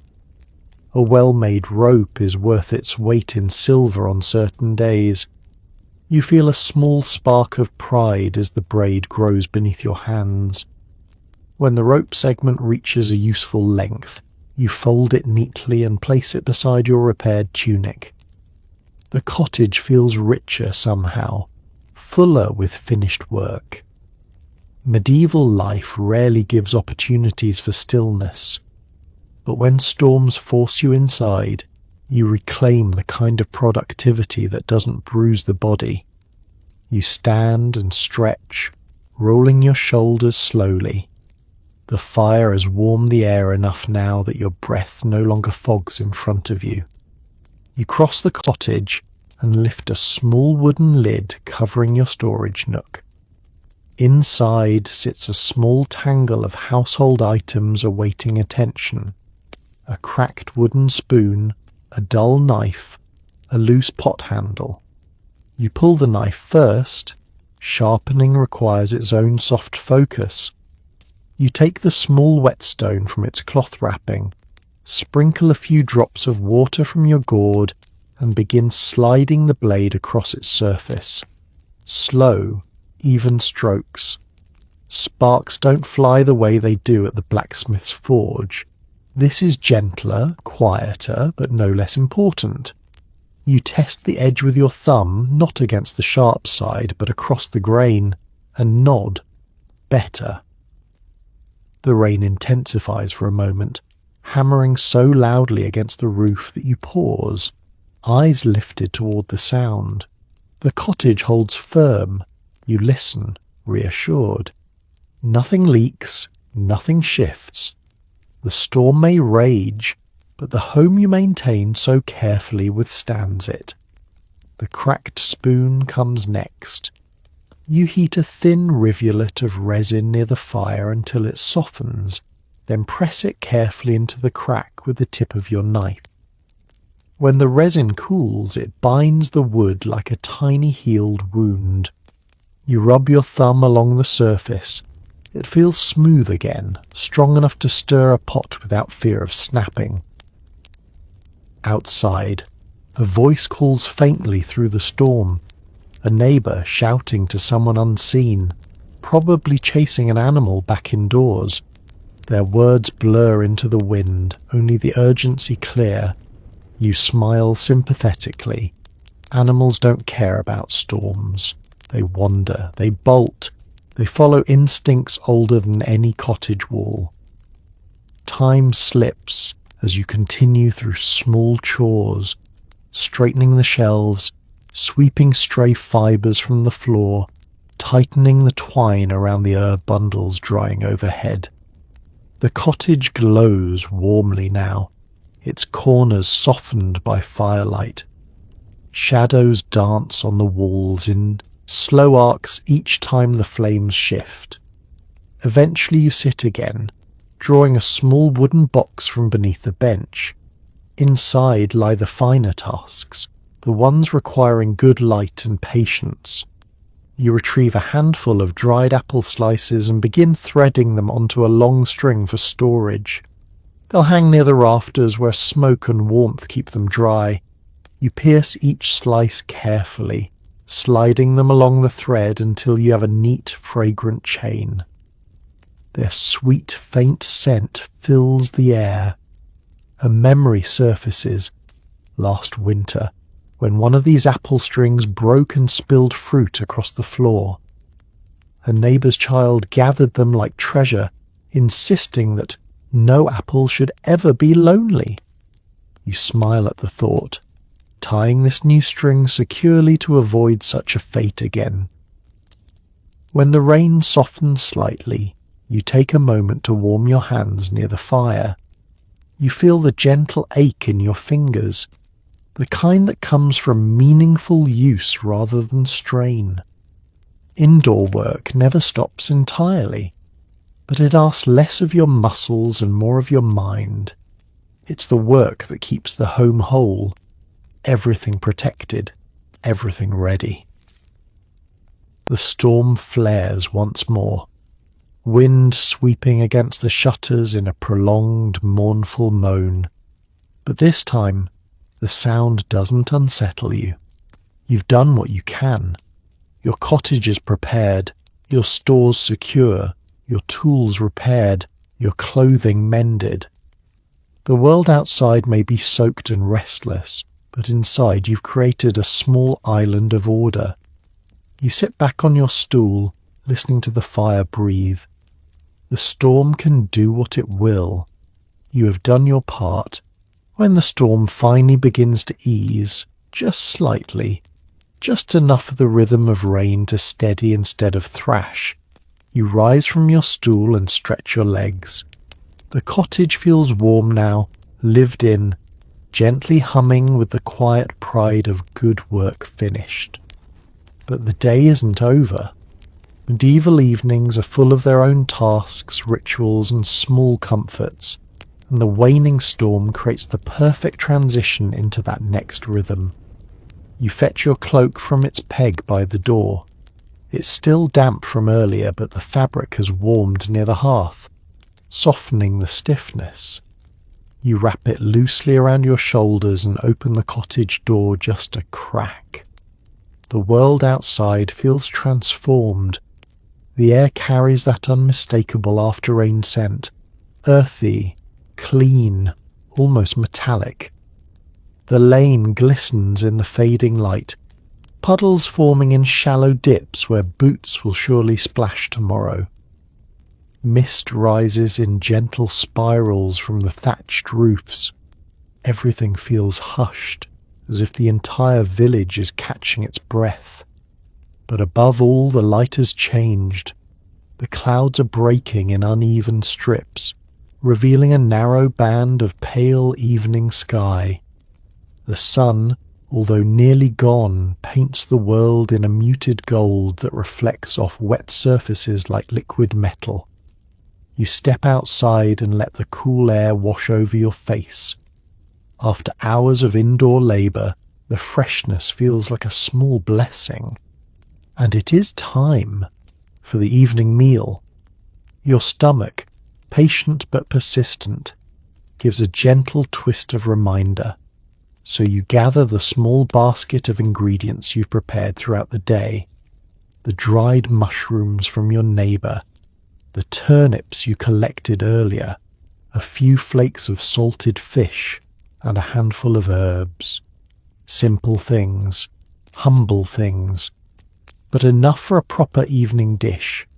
You return to the hearth and set your pot above the fire. The steam from the still wet air outside clings to your skin, mingling with the warmth rising from the hearthstones. You drop the mushrooms into warm water first to soften them. Their earthy aroma fills the room almost instantly. Next, you peel the turnips, the blade sliding easily now that you sharpened it earlier, and slice them into quiet, rhythmic crescents. They hiss softly as they meet the hot water. Evening meals in a medieval cottage are less about flavour and more about warmth and steadiness. Yet even in such simplicity there's comfort. The scent of simmering vegetables, the low crackling of the fire, the faint sweetness of dried apple slices you strung earlier, still perfuming the air above your head. As the stew begins to bubble, you add the salted fish, breaking it apart with the back of your spoon. Its sharp brininess mellows in the heat, blending into the pot with surprising smoothness. A pinch of herbs, thyme and a bit of rosemary turns the mixture fragrant, almost festive. You stir slowly, letting your mind wander the way it always does during evening cooking. Through the shutter slats, you hear faint activity from the lane. Life is stirring again now that the storm has loosened its grip. Someone calls to a neighbour asking if their chicken survived the downpour. A dog barks twice, perhaps chasing shadows more than actual threats. You even catch the muffled laugh of someone slipping ankle-deep into a new puddle. The pot simmers contentedly. You take a seat on your stool, continuing to stir gently. Suddenly a memory rises, one of those small, quirky bits of village lore. You recall someone telling you that long ago villagers believed that rainwater caught right after a storm's peak could heal cracked skin.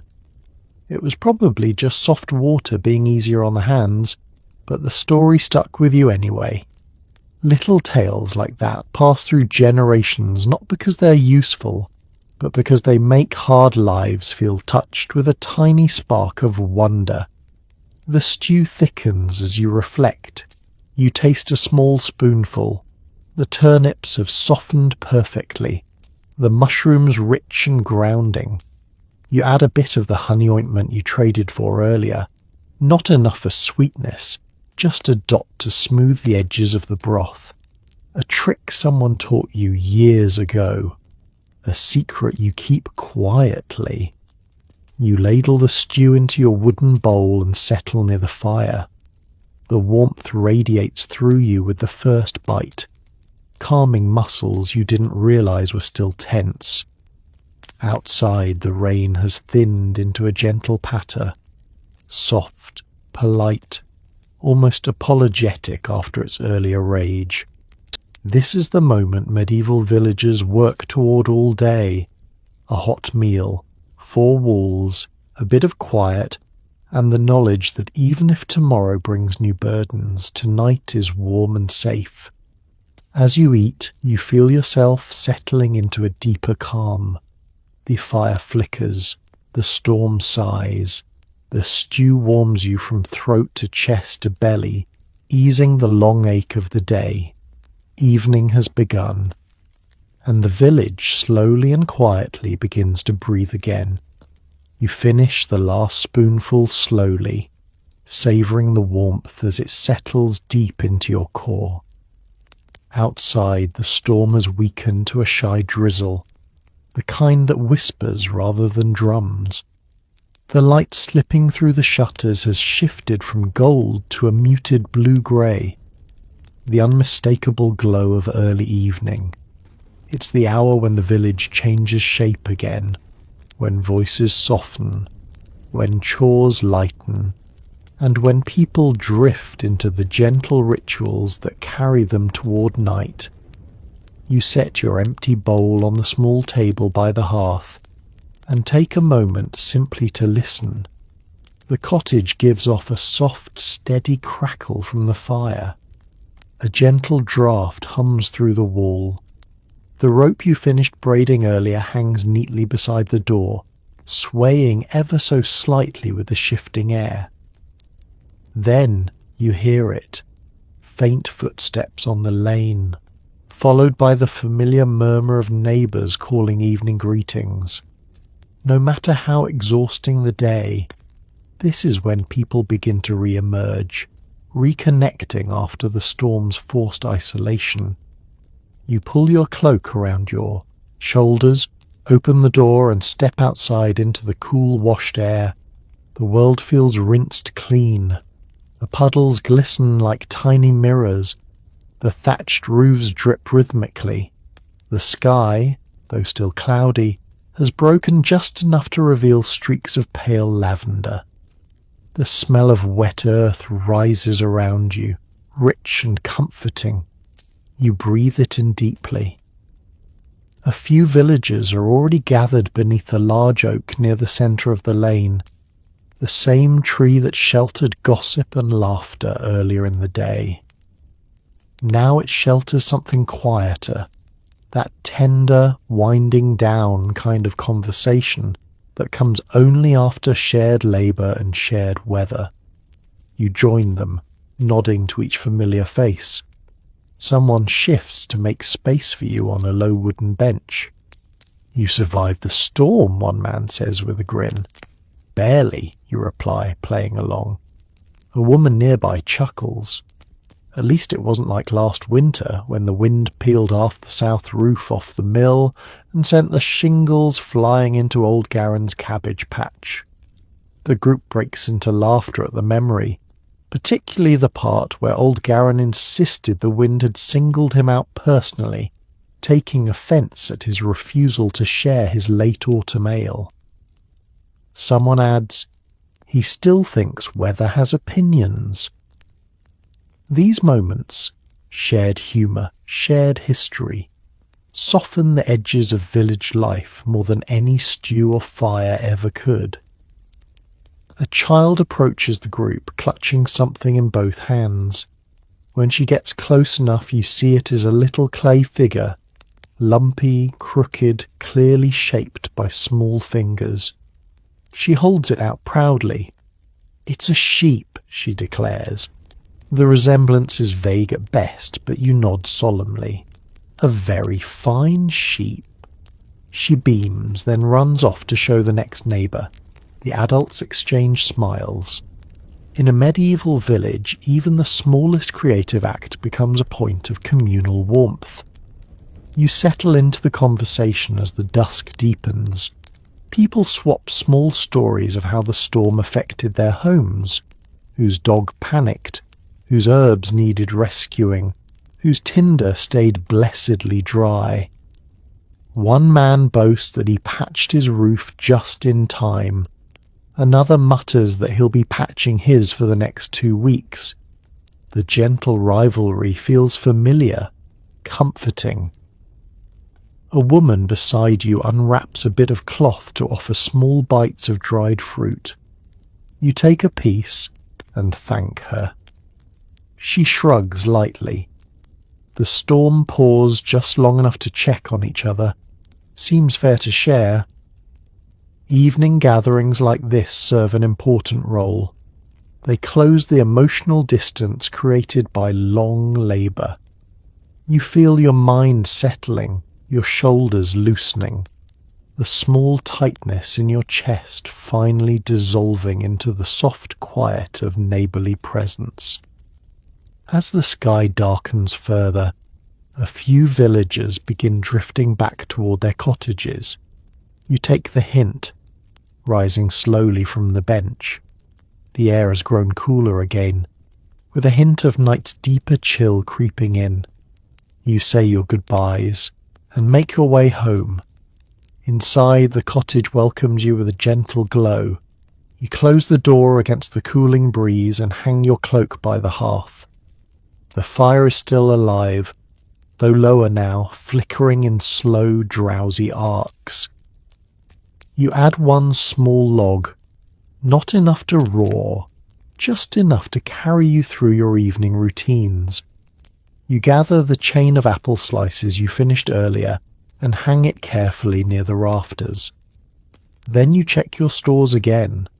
The mushrooms, the apples, the flax bundles drying near the wall, the newly mended tunic folded neatly on a shelf.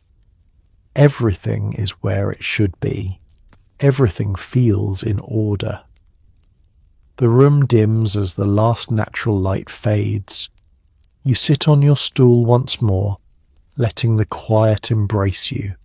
The storm has passed, evening has settled, and your home, warm, orderly, safe, holds you gently between the end of one long day and the beginning of night. For a moment, you simply breathe.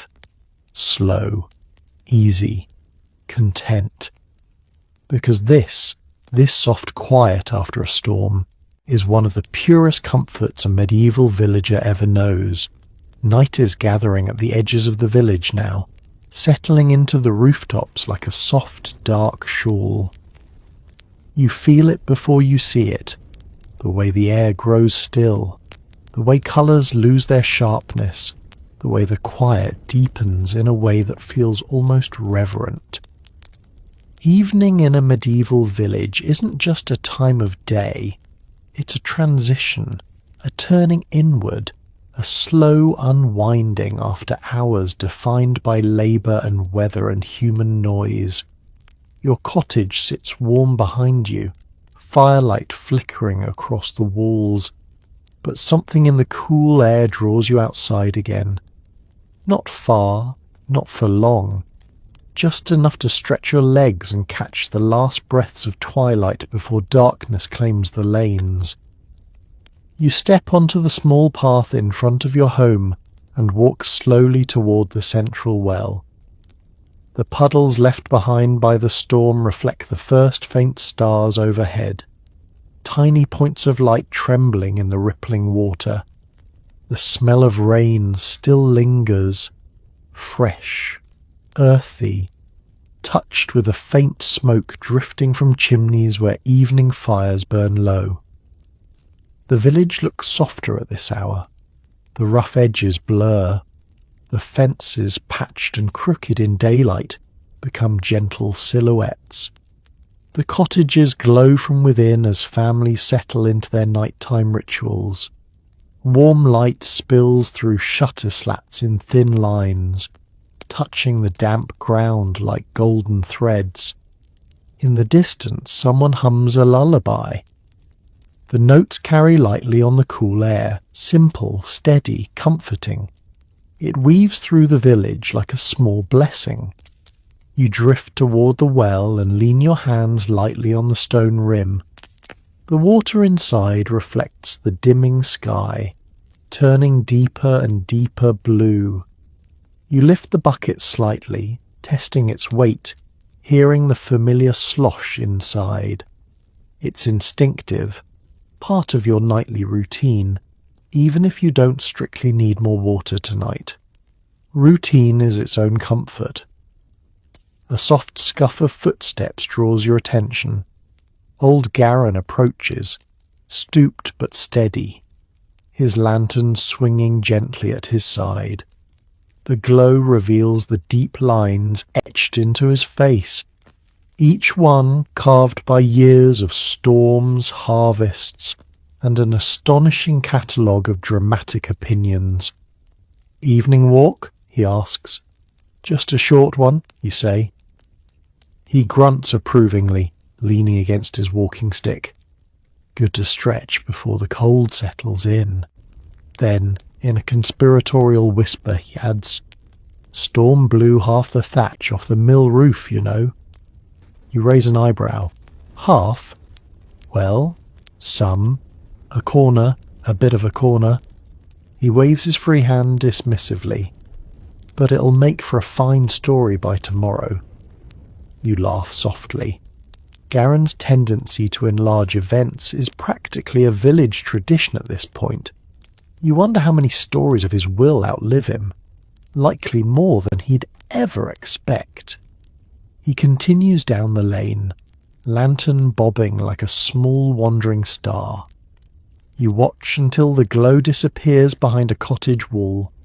You stroll a little farther, passing the long stretch of common ground where chickens often roam in the mornings.